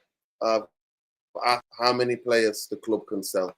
Because if you look at the amount of players that need to be sold, Onana for me, Sancho, because the club have made a decision about him, Rashford, Luke Shaw for me, I would get rid of. Maguire, I would get rid of. Onana, I would get rid of. So that's 7 that I would get rid of. I've just put how many players would be sold, and nearly 20 votes already. 41% said 3, 5 think 24%, 6 players 18%, 7 players 18%. I just want to remind people, those players, especially the players who've got international ambitions, who are playing for some of the big countries in world football, are willing to be, they're going to be fighting a lot to, they would want to leave. So Sean said, it's usually players are motivated, players who want to leave. Now, the ones who are not going to get a game time, you're just going to tell them simple, you're not going to get a game here. It's a World Cup year, and majority of professional footballers, especially those who play for nations that are guaranteed to qualify for the World Cup, they will want to play. And that, for the first time in a long time, you've got that stick. There's a carrot and a stick. The carrot and the stick, the carrot is you can go somewhere else and play first team. The stick is you're not going to get any game plan here. So that's all the club has to do. Like Eski said, was it Eski or was it Ben? Was it you, Eski, who was saying on Lesso when Pochettino, was it Pochettino or Maresca was at Chelsea? He just said to them, listen to, what's his name? The left back. Is that Crystal Palace on loan? I forgot his name. Yeah, it was Ben Chilwell. Yeah, and yes, Ben it was Chilwell Ben who said it. yeah. And others, he just told them, you know what? You're not going to get a game here. So then players will have to go. So at the end of the day, that's what would be. I personally think Casemiro to say goodbye as well, for me personally. But that's how it goes. Go ahead, Jarvis. You're taking into account that there's players who actually wants to play football. Rashford, Sancho, and players like them looks like they have their life sucked out of them. They have no joy left, and they don't want to play football. They had enough staying at our club, so they would rather sit back and take the money. That's where they are. So in a way, I heard Sean say, what can we do, a big place like this? And I think that's one of our biggest issues. It's really hard to get these players out. Everybody's enjoying themselves, but there are ways around it. We can force it if we want. We can go out publicly. I don't know about Sancho. You're not playing. You're rotten on the reserves. You're not even playing with the reserves. Listen, I don't know about. one thing I don't know about Sancho, and I think individual players are different. I understand about the joy being sucked out of them. Rashford will want to get on a plane to play that World Cup. Rashford has already been in a squad, picked the last international, not this one, but I think the one before. He got picked. He came on in the game. Thomas Tuchel likes him. So he would want to be on that plane to the US. Rashford, 100%. I don't know about Sancho. Sancho's not been involved with the England setup for a long time. I think since he missed the penalty, in that Euro. So I don't think he's asked about playing for England or whatever. And England are not asked about him. But Rashford is. Luke Shaw would be. Harry Maguire would be. 100%. Harry Maguire, Luke Shaw, they still think they can get back into this. And I think they could be. Casemiro would want to go play in the World Cup. He needs to play games. Ancelotti is a guy who would play him if he's playing games. Who else did I say? Onana, if Cameroon make it. Cameroon is usually one of the African teams that to make it. So he would want to play football to stay number one. This is a World Cup year. This is not like any other year. This season is going to be a World Cup season. So that's the reason why I'm saying to you, players need to be moved on and they need to be but then the club should go out and push them out. We can't play this game. Because we got the best in class, remember, Jarvis? The best in class know what they're doing. Yeah, but we're but how though, right? Player power. We've been infected with player power for years now. The players demand and decides everything in the dressing room. It's been like this for so many years. So the club. It's the players' agents. Yeah. I mean, the club needs. Jarvis, we already have that. Jarvis, we already have that. We've already been bullied by Bruno. Bruno already has the power to say, Manchester United say they don't need the money. I don't need to go anywhere. That is already. Club should be deciding where the player goes or stays, because the club, the owners of the club, or the people who are the best in class, the best in my ass, nonsense pricks, should have said, Bruno, all the best to you, mate. We're taking 100 million. See you later. But no, they're dictating. And now Onana is saying, I ain't going nowhere because you ain't going to get those wages, Jarvis. The latest Højlund said the same. Yeah, according to those wages. Want to stay in. But guys, now let's be honest. Now the way it works is that the club enters into a contract with the player, right? The player has obligations. The club has obligations. The player is well within their right to say, "I'm still under contract and I want to stay here and fight for my place." Now the club has a couple of options. We know that, Sean, but we are saying there are other ways around. If you are a serious club, you are getting them out no matter what. So one such way. How did Chelsea do it, Sean? How did Chelsea get from 40 players to 20-something players? Well, one way that Chelsea were able to do it is because their owner also owns their ownership also owns a Saudi Arabian club, so they were able to facilitate insider trading between both clubs to enable them to get rid of some players that they wanted to move off their books. We don't have any such relationship, right? So if we say to Rasmus Højlund, your surplus requirements, and Højlund says, well, I have a contract and I want to stay and fight for my place, the club what the club can do is try and make life difficult for Højlund, right? Which is really all they can do. They can make life very difficult for him. They can send him to train with the kids, send him to reserves. But that is a double-edged sword, because that same sword that you're using to slay Højlund could come and stab you in the back too, right? Because it affects the dressing room. What if you can't get him out? You're also potentially devaluing the player by doing that, right? So there's a fine line to walk, and I just think, I think to be fair, what value? What value? Right. We are at the point where there's no value left in a lot of these players. We will have we can't give Sancho away. We have 1 year left. We can't give him away for free. He will refuse to leave because he wants his 250, 300 a week. So we have to pay him a compensation to give him away for free. That's the situation we are in. And we have let this go for years after years after years because of the club has been too nice, and all the players know that the club are worried because the valuation of the player. So we will play the PR game. Now we are doing it with Onana. He's helping us with Mbuemo. He's a fantastic guy. He's staying. This is what we are doing. This is the club's PR, because we are listed on the New York Stock Exchange. We are a circus of a club. We're not serious. And the place knows that. They know that. They can smell it. They can smell that Man United is a weak club with weak leadership. That's one of our biggest problems, and it's been like this for at least 10 years. If you're saying, Jarvis, that the club should be more ruthless, I agree. I think we should have been willing to pay out of people's contracts in the past, pay them off and get it over with. But I can also understand not wanting to take a loss deliberately. Like, right? Because I think the only way the club can achieve what we all want is for them to take losses on their books, knowing clearly that they're going to take losses. Also, again, just there is a contractual obligation, so there is a cost to the club for terminating the contract, right? So if Sancho says, I want to earn 250K, the person I blame is whoever gave him that contract in the first place. Like Ed Woodward or whoever gave him that 250K contract is the person to blame. It's not Sir Jim's fault. It's not Omar Berrada's fault that Sancho is on 250K a week. I think those guys did well by facilitating a loan.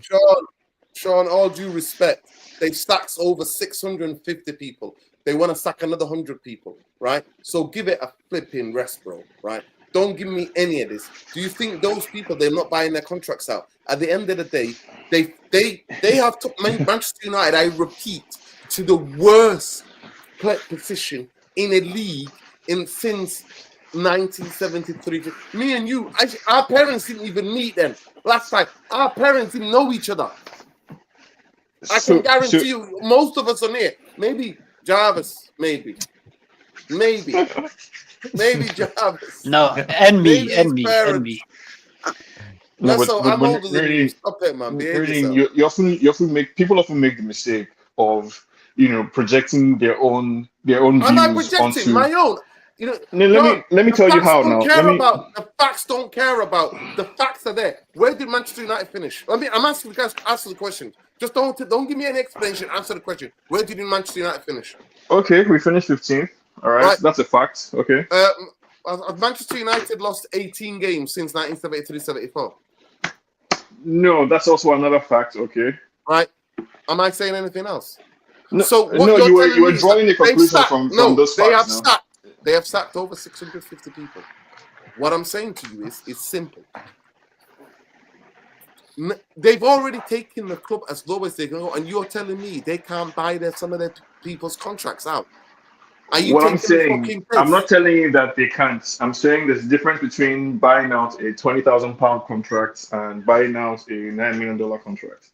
I think everyone can understand and appreciate. At the end of the day, if you're gonna be ruthless, Sean, you can't pick and fucking choose when to be ruthless. It's got to be across the board. You can't pick and choose. You can't pick and fucking choose. Of course you can. Let me just get a super chat. Gather your thoughts. In the last 2 years, Bruno has used PR to get a new contract. Facts. And like a hero, this year, even to his agent, was negotiating a deal in Saudi. Again, fans choose when to dislike, what players to do. I remember public slander. Facts. But there you go. There you go. Who they want to worship and who they don't want to worship. Because that doesn't show Bruno has any power over the club. He's willing to leave if the board manager told him leave. But that's what I'm saying to you. Because the board and the board, it shouldn't be up to the coach, by the way. This is what I'm saying to you. When proper football clubs, just to take your statement back, it shouldn't be up to the fucking coach because the coach is only first team coach. It should be up to the board to go, we have got a vision for this football club. Like I keep saying to you again and again, a lot of you, if they don't back him, honor him, he's going to get sacked by Christmas. It's gonna be gone by January. I guarantee you, because there's going to be no excuses within the stands. I promise you the boos are going to ring out loud and people are going to leave games early if we're getting smashed like we did last season. Get that into your head. So it's got nothing to do with the fucking coach. It's got everything to do with the owners and the people they've employed. They're best in fucking nonsense. That's what it's got to do with. I want to bring Eski in and I'll come back to you, Sean. Eski, Manchester United are, if they're doing a proper job like they say they are, if you want to go down that line and take the majority of us who can see clearly with our own eyes what the fuck is going on, right? If you want to take us on a little Jackie Norrie CBBC, children's TV, Jackinauri, little one, take us down that road.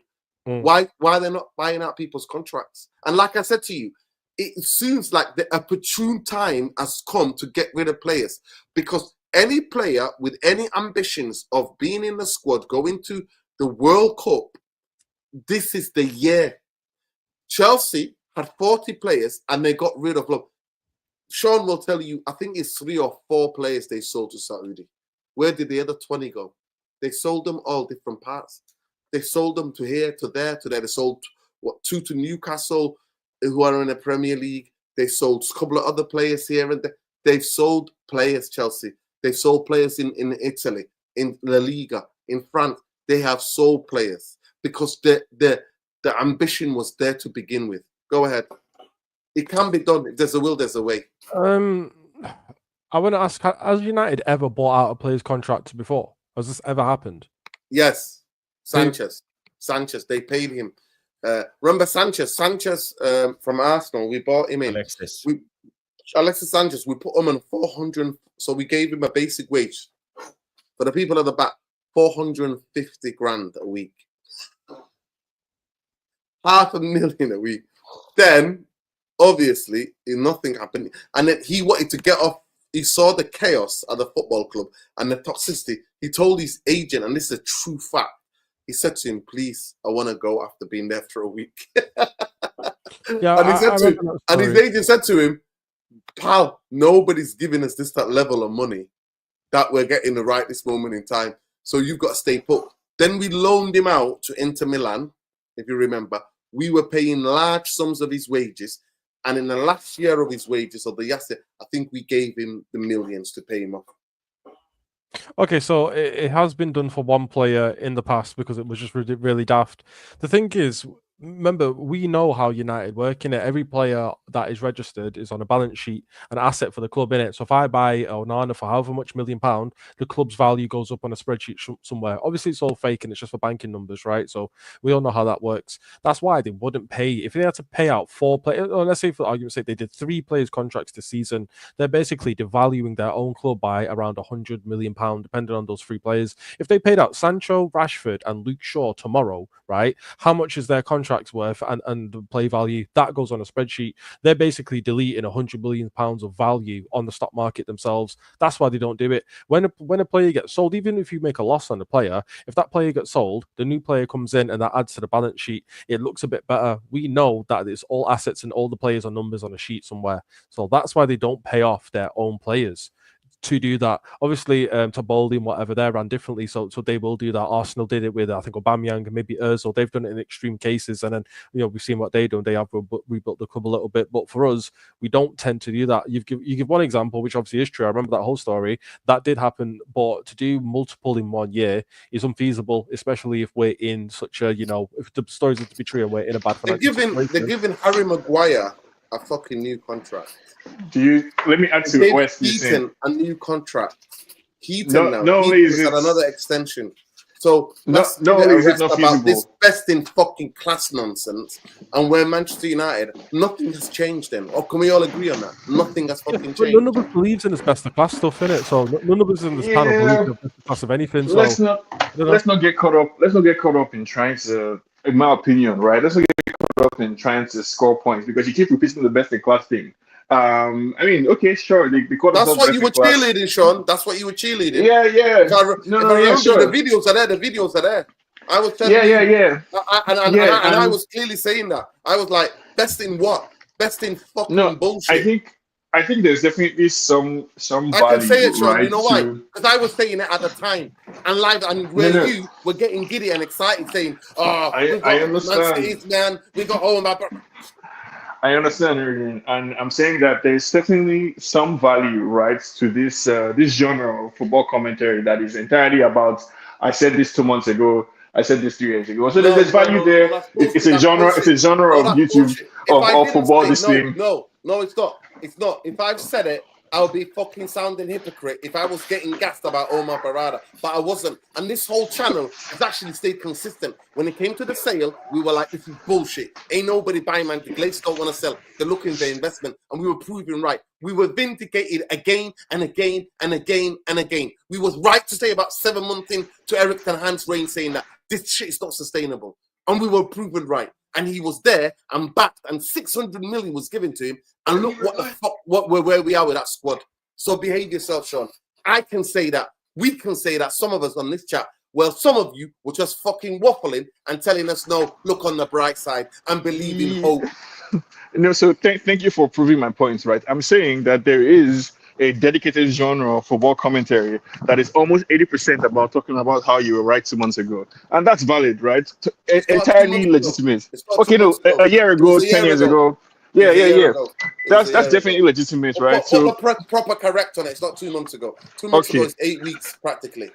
A year ago, right? I just wanted to add to what Eski was saying, that if United takes such an intentionally, what I would say, stupid decision, right, to reduce the value on their books just to satisfy what I think are unreasonable and entitled fan complaints.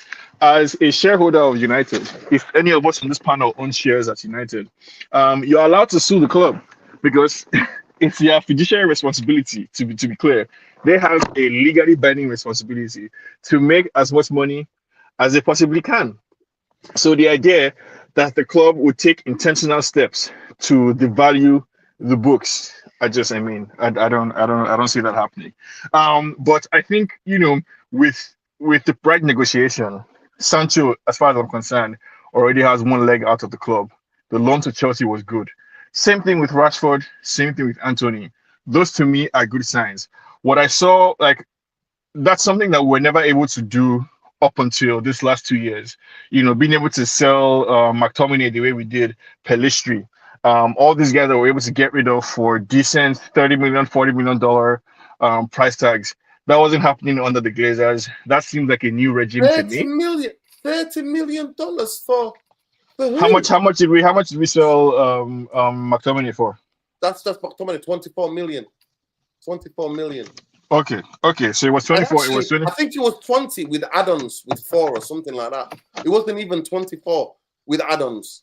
My recollection, it was about 30 or so. But happy to be wrong. Definitely, it's fine if I'm wrong on this. What I'm saying is that that's why United fans were moaning a couple of months ago, Sean, about how cheap we sold him and how cheap we sell fucking players. Yeah, no. So what I mean, there are threads online on X that explains and breaks down how we're the worst sellers in fucking history. But do we care? Sellers. Aren't we? Well, Chelsea sell players who never even kicked the ball for them. Sell them for 30 to 40 million. No, but what is the complaint now? I thought we were just complaining that it's bad the way we sell players and want to pay off some players. So even if we do sell players, if we sell them for a discount, that's a problem too, right? That's my issue. That's what I'm trying to get at. That is heads you're right, tails you're right. No, I know it's not about being right. I was told, and you were supporting the best in class nonsense. So that's all I'm asking. Were you wrong, Sean? Are you going to admit that you were totally fucking wrong and you keep getting it wrong all of the time? Wait. No, Sean. No. Okay. So again, your game. It's about an opinion. Right. And that's all we have. But some of us read what's happening and can see the bullshit from the fucking trees, right? We can see the bullshit and the trees are being separate. We can go, that's bullshit. That's the actual tree that's there. Physically, it's there. We can see it. But people like you and the rest of the United fan base, because you've been programmed and conditioned to believe in bullshit, glazed and out Ineos PR, you wallow it up, and then you come and argue with us when we tell you this is black, this is white, and you're like, no, this is not white actually, that's not black, that is something different. That is something about, they're going to do this, they're going to do that, we will be able to do that, and we'll be able to do this. So I think it's always a bad sign. Sean, listen, the only thing I would ever give you the biggest credit for is for you coming on here months before what was happening with Eric Ten Hag saying, you know what, I can't see this changing. I'll see you guys later. I'm not even watching it. I want to say point blank. Why did you see that, Sean? Well, how come you saw that? but you refuse to see everything else with the ownership. No, but you like saw what I don't. Eric Ten was doing on the football pitch, and what you then come on this channel month in advance and said, Oh my actually, God. we're gonna struggle. I don't see. I us don't doing care. anything. I don't care about the point scoring, right? Let me just be clear. I don't care about the point It's not scoring. about point When scoring. I come It's here, not I about give my. point scoring. Would you It's not let about me point let me scoring. go with that for like 2 minutes without interrupting? It's not about point scoring. When I come, I give my It's not. opinions. I It's just that analyze the you open. situation. Some of Oh us my have our God. eyes open, Sean, and some Okay. of you are being conditioned to keep it That's low. yeah. I'm a sheep. I'm going. I'm right now. I'm on my way to a meeting with Jim Ratcliffe. But before I get there, right, I just want to flag that I don't really care about the point scoring, and I'm saying that there is an active genre of football commentary that is obsessed, right, with keeping track of who said what when and whether that panned out. I think that's very unproductive, and I'll go as far as saying it's toxic and it's destroying football fan this thing. But in other ways, it's also fun, right? It's fun, it's entertaining. You guys entertain everybody. So there's that, right? But I would just say that, like, as a person who analyzes politics, the world in general, the moment you start thinking of yourself as privy to some kind of secret truth that no one else can see, right? So you can see through everything that everybody that's Ineos is saying, and then we, the rest of us, are sheep. The moment you find yourself ever in such a position where you think you know something hidden that everybody else is blind to see, it's always worth questioning and asking yourself, right? How did I arrive at this position?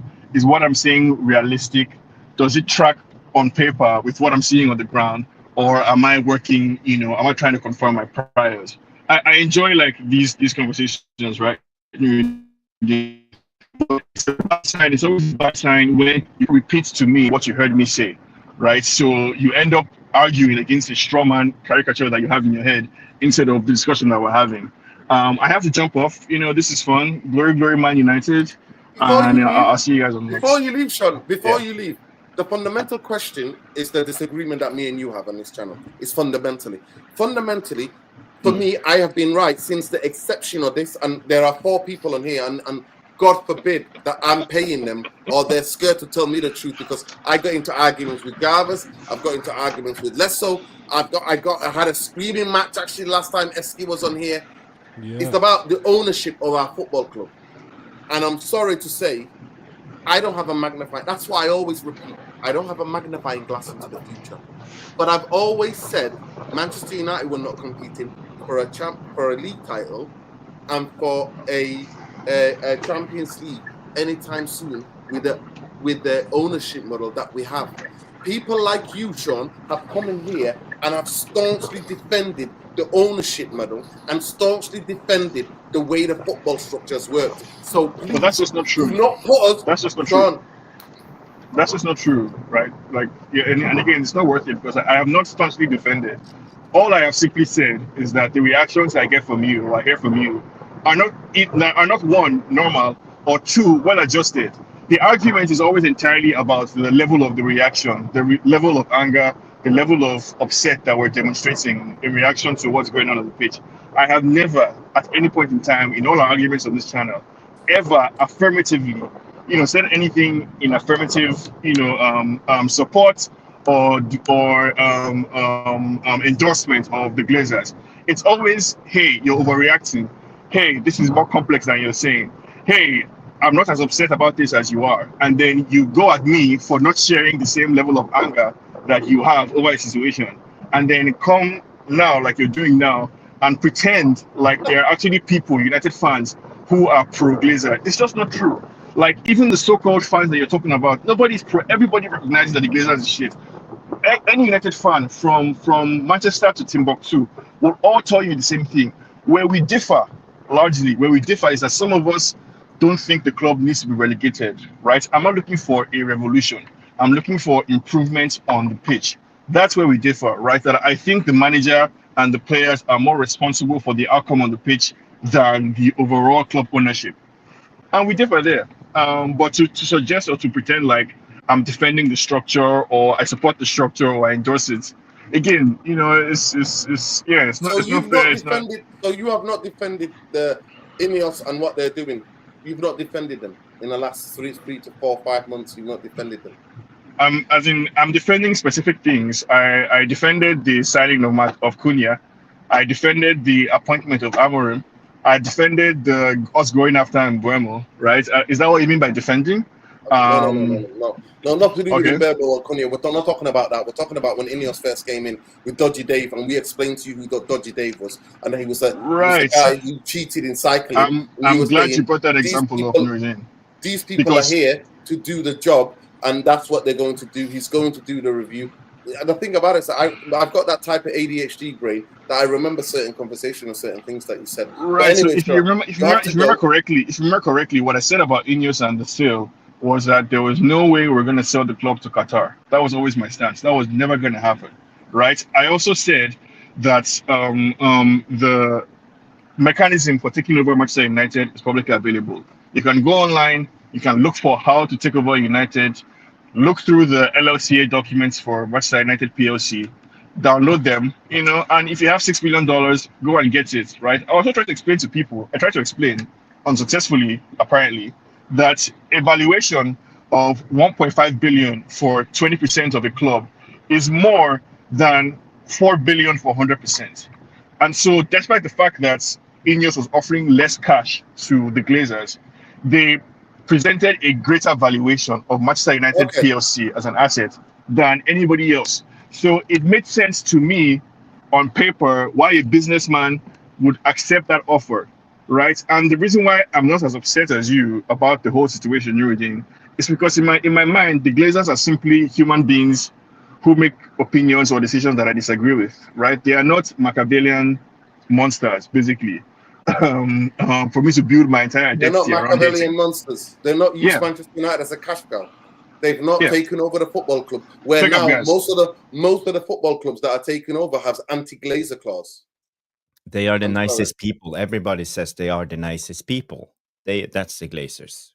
All the ex-Man United players, all the ex-managers, everybody say, Abraham Glazer is a great guy. Remember, Ole? Remember all of them? Greatest people. So yeah, you are right, Sean. They are great. Can we move on? There's been some updates on Sancho. He's been linked to a lot of Italian clubs lately. Now Inter is back on the. Yeah, I thought Italy might be a place that I was saying that to you in your show last night, wasn't I? That Italy might be a place for him to go and check out. I saw something a couple of weeks ago about Juventus. Juventus, they've sacked their coach. They try to restructure. They try to bring players in. They're trying to get back into the Champions League because of the Champions League, what it is now in terms of what the amount of money that he offers and how many games you're playing. So majority, it's almost like a mini Super League, isn't it? The Champions League now.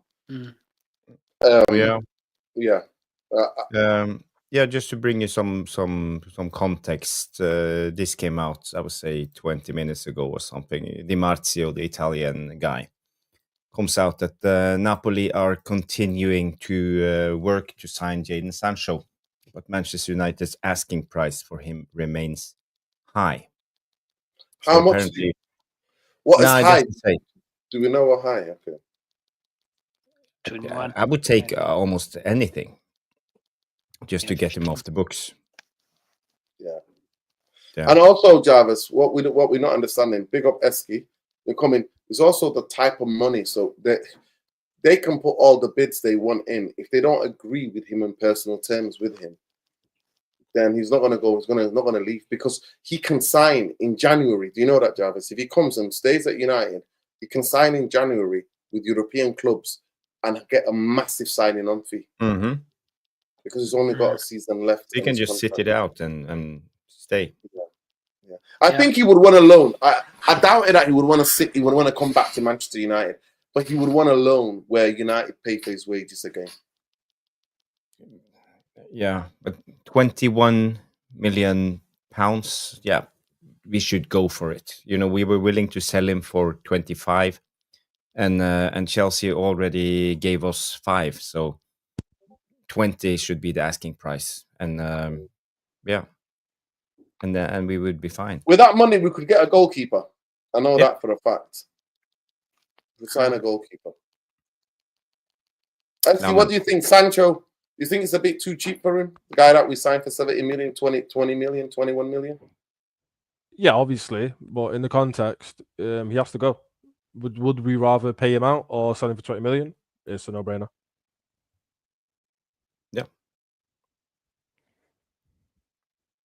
Lesso, would you accept that?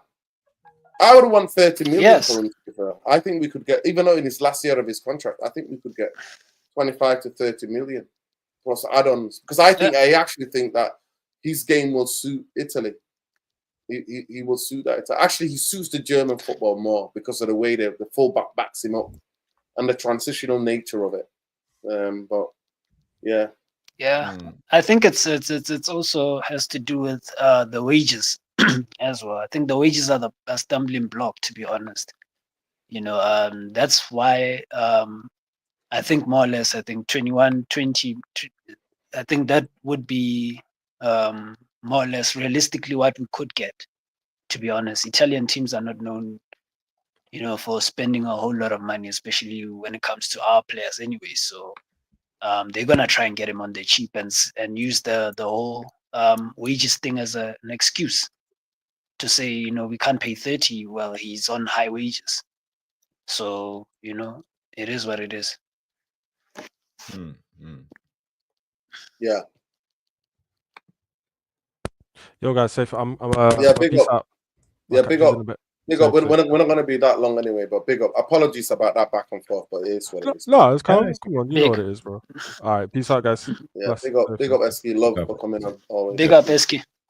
Yeah, we're not going to stay that long, but I just want to update people in the poll. I'm see I haven't got 100 likes on the video. So 56% of you said we're only selling 3 players. 21% of you said 5 players. 6. It's really interesting. 9% or 8% say 6 players, but 15% say 7 players.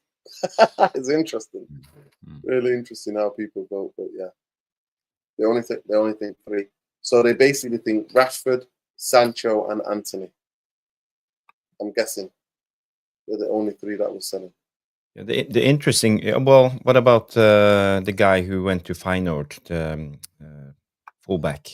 I forgot his bloody name. I can't believe I forgot his name. Injured. I can't. Yeah, he won the league. He won the league. Malacia. Malacia won the league. Yeah. He won the league, Jarvis. He went to Feyenoord, and Ajax lost the game before. They lost the league on the game before. They were winning, and they drew last minute, and then Feyenoord won their game, and they were 1 point. I think they won by 1 point. He won the league. Malacia, yeah. Garnacho. Yeah. Garnacho, yeah. But when it comes to but to be fair to him, to be fair to Malacia, Jarvis, we bought him for 13 million plus 2 million add-ons. Altogether, it was about 15, 16 million. So he is somebody. Do you know what I mean? He's not even in the books. It's not even that much. Do you understand? And he was on a low wage. I'm sure he was on something like 40 grand or something like that. 50 grand. Less than 50 grand.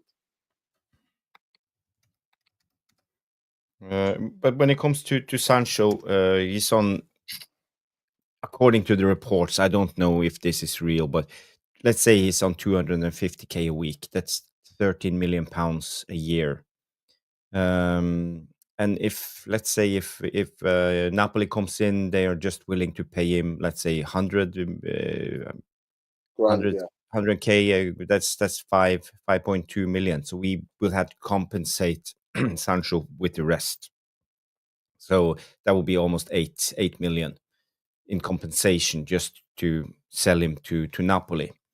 So if we sell him for 20, let's say, we will only get 12 because the compensation is 8 million. So this is how we got to understand how it works. So the minimum we can sell him for is, let's say, 8 million, because I don't think any other club will pay more than maximum. Chelsea were just willing to pay 100k a week for him. Yeah. So it's a tough sale. Please smash a like on the video, subscribe. What do you think? How much do you think we could get for Anthony? Anthony having a more successful season.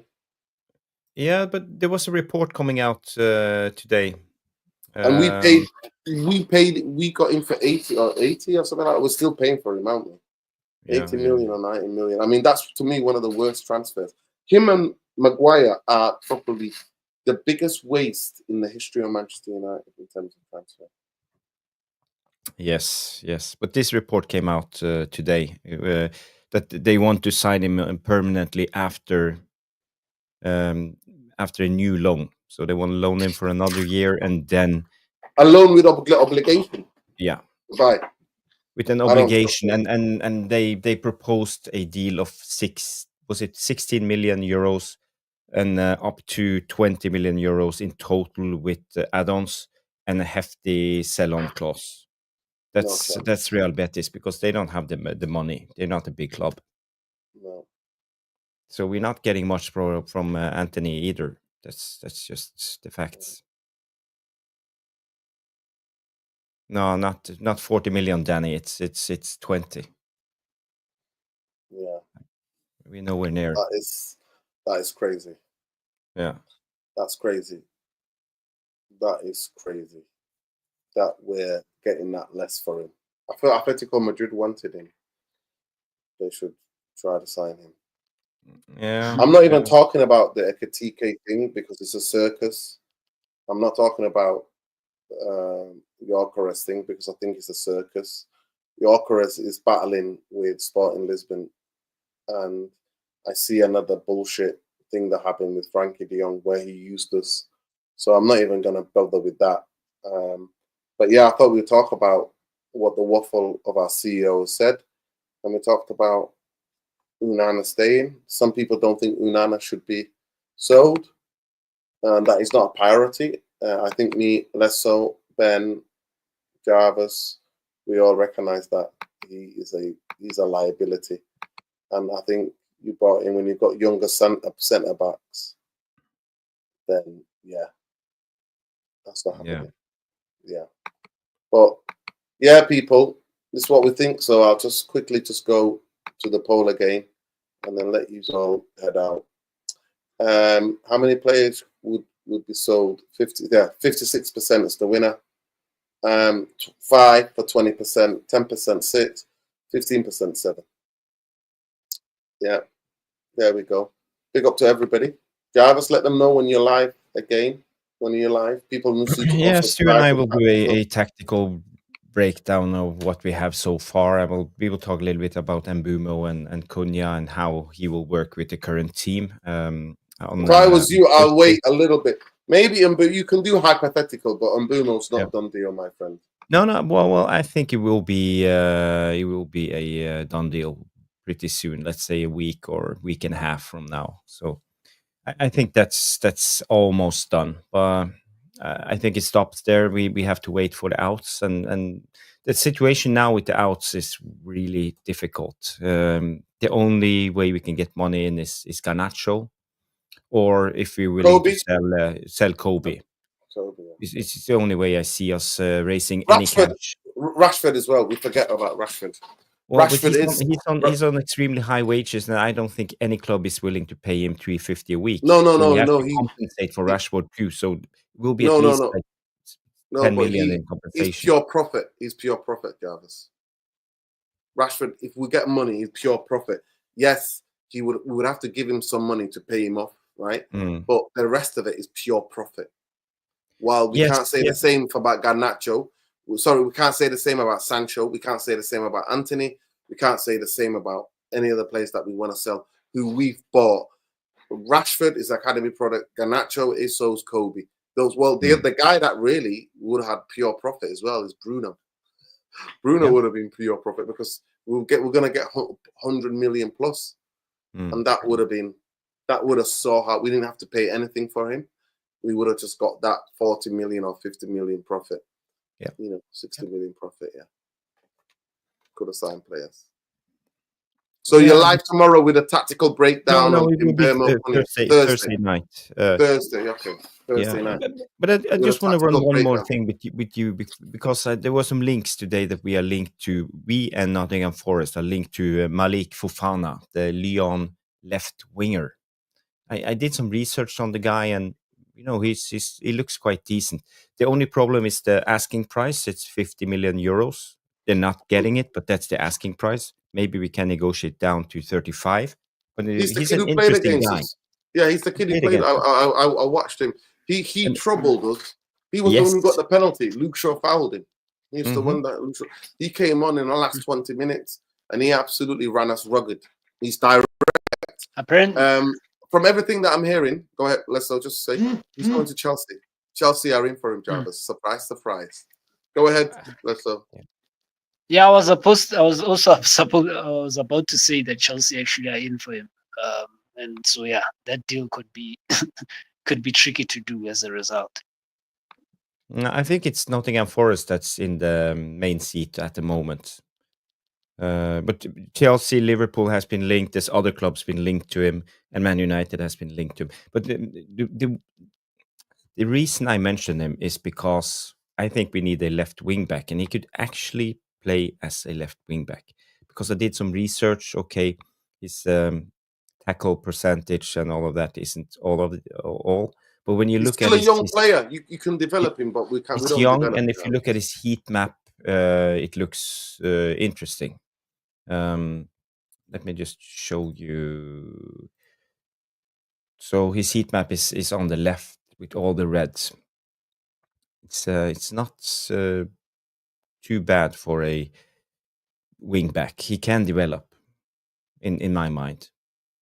So maybe you that's think- an option. Do you And think the and he club could and be the the fans have the understudy. patience, Jarvis?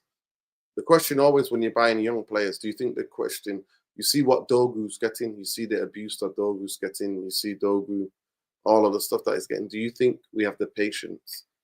And would you advise him, if he was your son, Jarvis, that's hypothetical, would you advise him to go to Manchester United? Well, if everything was about his footballing career, no. But there's other factors like cash. Greatest answer in history. That is a fantastic answer, Jarvis.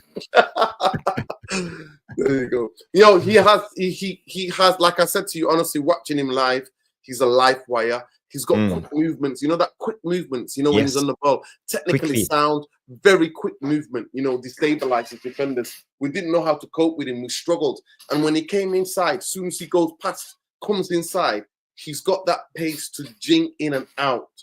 He is a definite talent, Jarvis, 100%. And Leon Academy, we know it through history, produces technically sound. And what do I always say about that league? It's the only closest league to the Premier League in terms of the physicality. Yes. And they lack the massive adjustment. It doesn't have to be a match adjustment. But yeah, it's going to be difficult.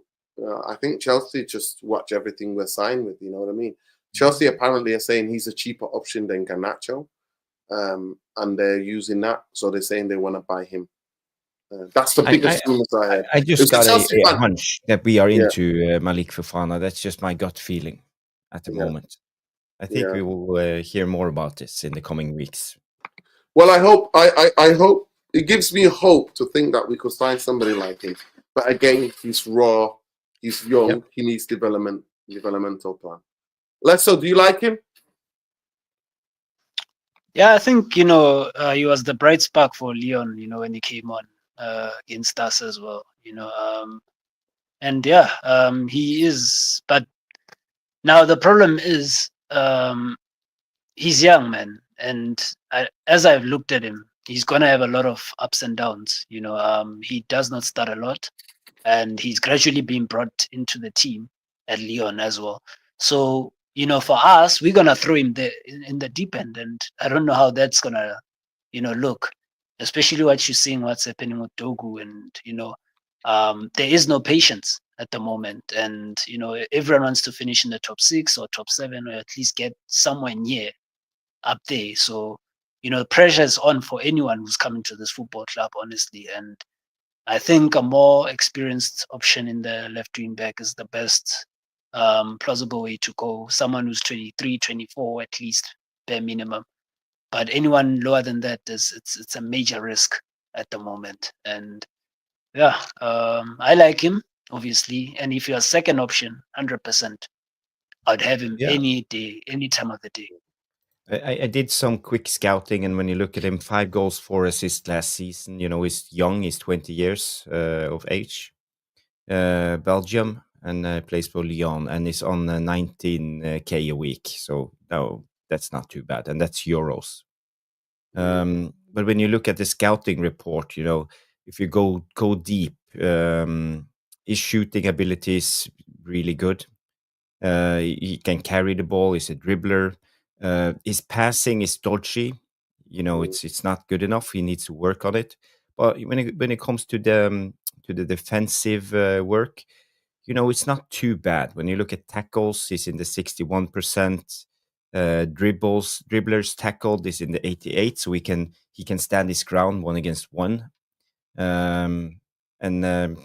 So I feel there's potential, and yeah, there could be something here. And when you look at this total carrying distance, is in the 82%. Progressive carries, he carries the ball a lot, is in the 91 percentile. So, you know, the system needs people who can carry the ball, Jarvis.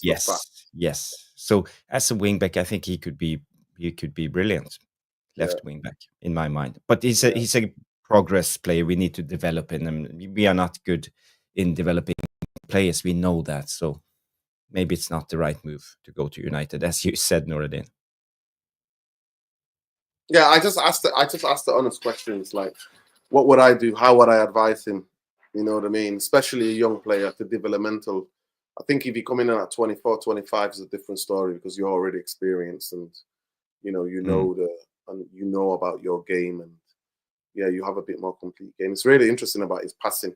Passing comes, especially at that level, when you're becoming a pro and you're playing with, it comes from repeating the same patterns again and again and again, and learning, you know what I mean? And having a developmental coach work with you about not giving away possession, you know, finding the right pass, not being lackadaisical. Because I can imagine in the youth team, he's so good in the youth team or in the reserves that he just ball carries and nobody asks him to pass. But when you get into the first team, you have, because players of certain respect demand you to pass the ball to them in position. While, especially when he's a dribbler, you would want to just quickly go and take it to the but goal. when you think of it, how good is, for example, Amad Diallo's passing abilities? You know, you have to know his role. So it's not the biggest necessity when you play as a wingback. You know, not really. But I think in the Premier League, losing possession in dangerous situations. Yeah, but he's a fantastic dribbler, so he probably knows how to shield the ball, and Amad Diallo's good at that, but towards the end of the season, when he came back from injury, his passing was just dreadful. Was absolutely dreadful. But people, listen, big up, big up to you, big up to everybody. Please make sure you check out Thursday night, 9:30, and around 9:30, Jarvis and Stu will be live at Tactical Devils. Make sure you check them out on there. Lesso Football TV, and it's at Black Rain on X, and it's Bowley 77. Yeah, Bowley for BOLE77 on X. Make sure you check him out. It's been a nice debate. It's been a nice show. I've really enjoyed it. Obviously, we always have to read out what the club propaganda is being pushed. And that's how we analyze it. It's all waffle and PR. Big up to all those who still think Manchester United are going to win the league in 2028. Not with this ownership model. It's not happening. I'm afraid I'm somebody who's going to bring bad news. And not like Sean said, I'm not here to say, I told you so. I'm just expressing how come fans like me can see it, because we understand the one thing I do understand is the Glazers and the glaciership model. And what Sean said was that I think they're malicious. They are when it comes to my fucking football club. They are malicious. They are fucking crooks. They are fucking conniving bastards. They are, because they've took my football club from being so ahead, 13 Premier League titles, to fucking 13 years zilch. So that's what I know. And I'm afraid to say, Manchester United have had different type of owners from the 70s and maybe 80s. We did not fucking, other than one season, we did not finish and did not lose the amount of games that we lost last season. But yet Omar Berrada is telling you it was advantage. We now know. We now know. That's the biggest politician bullshit ever. I don't know what's going on here. Second goal disallowed offside. I don't know what game you're watching. Big up to you though. Love, Nick Nash. Good to see you. He's Go watching ahead, Sundowns. He's watching Mamelodi Sundowns. They're playing in the World Club Cup. They're from they're from South Africa. Yeah, the best team in South Africa currently. The good team.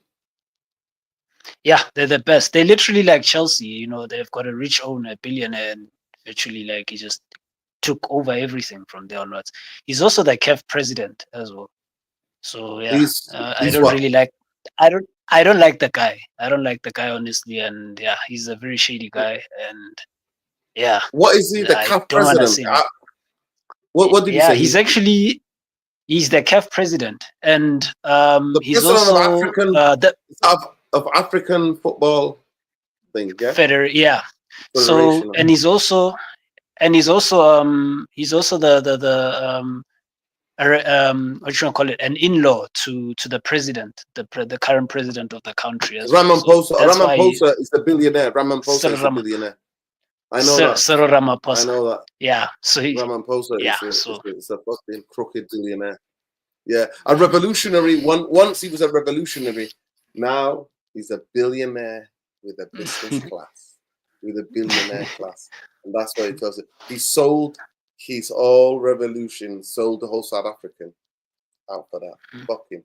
But yeah, big up, love. Tactical Devils Thursday night, people. Check it out. The Tacticos, Jarvis, Coca, Bowley, 77 on X. Him and Stu breaking tactically down in Mbumo and what Cunha and Mbumo might bring to the Manchester United. Maybe Gyökeres as well. Big up Leicester Football TV at Black Rain. Check him out on X. Love and light. Take care, people. And we'll be back sometime tomorrow. I don't know when. I'm going to be looking after the dogs again. I'm going to be with the dogs, so I'll be leaving the studio for a couple of days. So big up to everybody. I'll be on the other side of money. Love and light. Take care. Big up. Take care, everyone. Good night.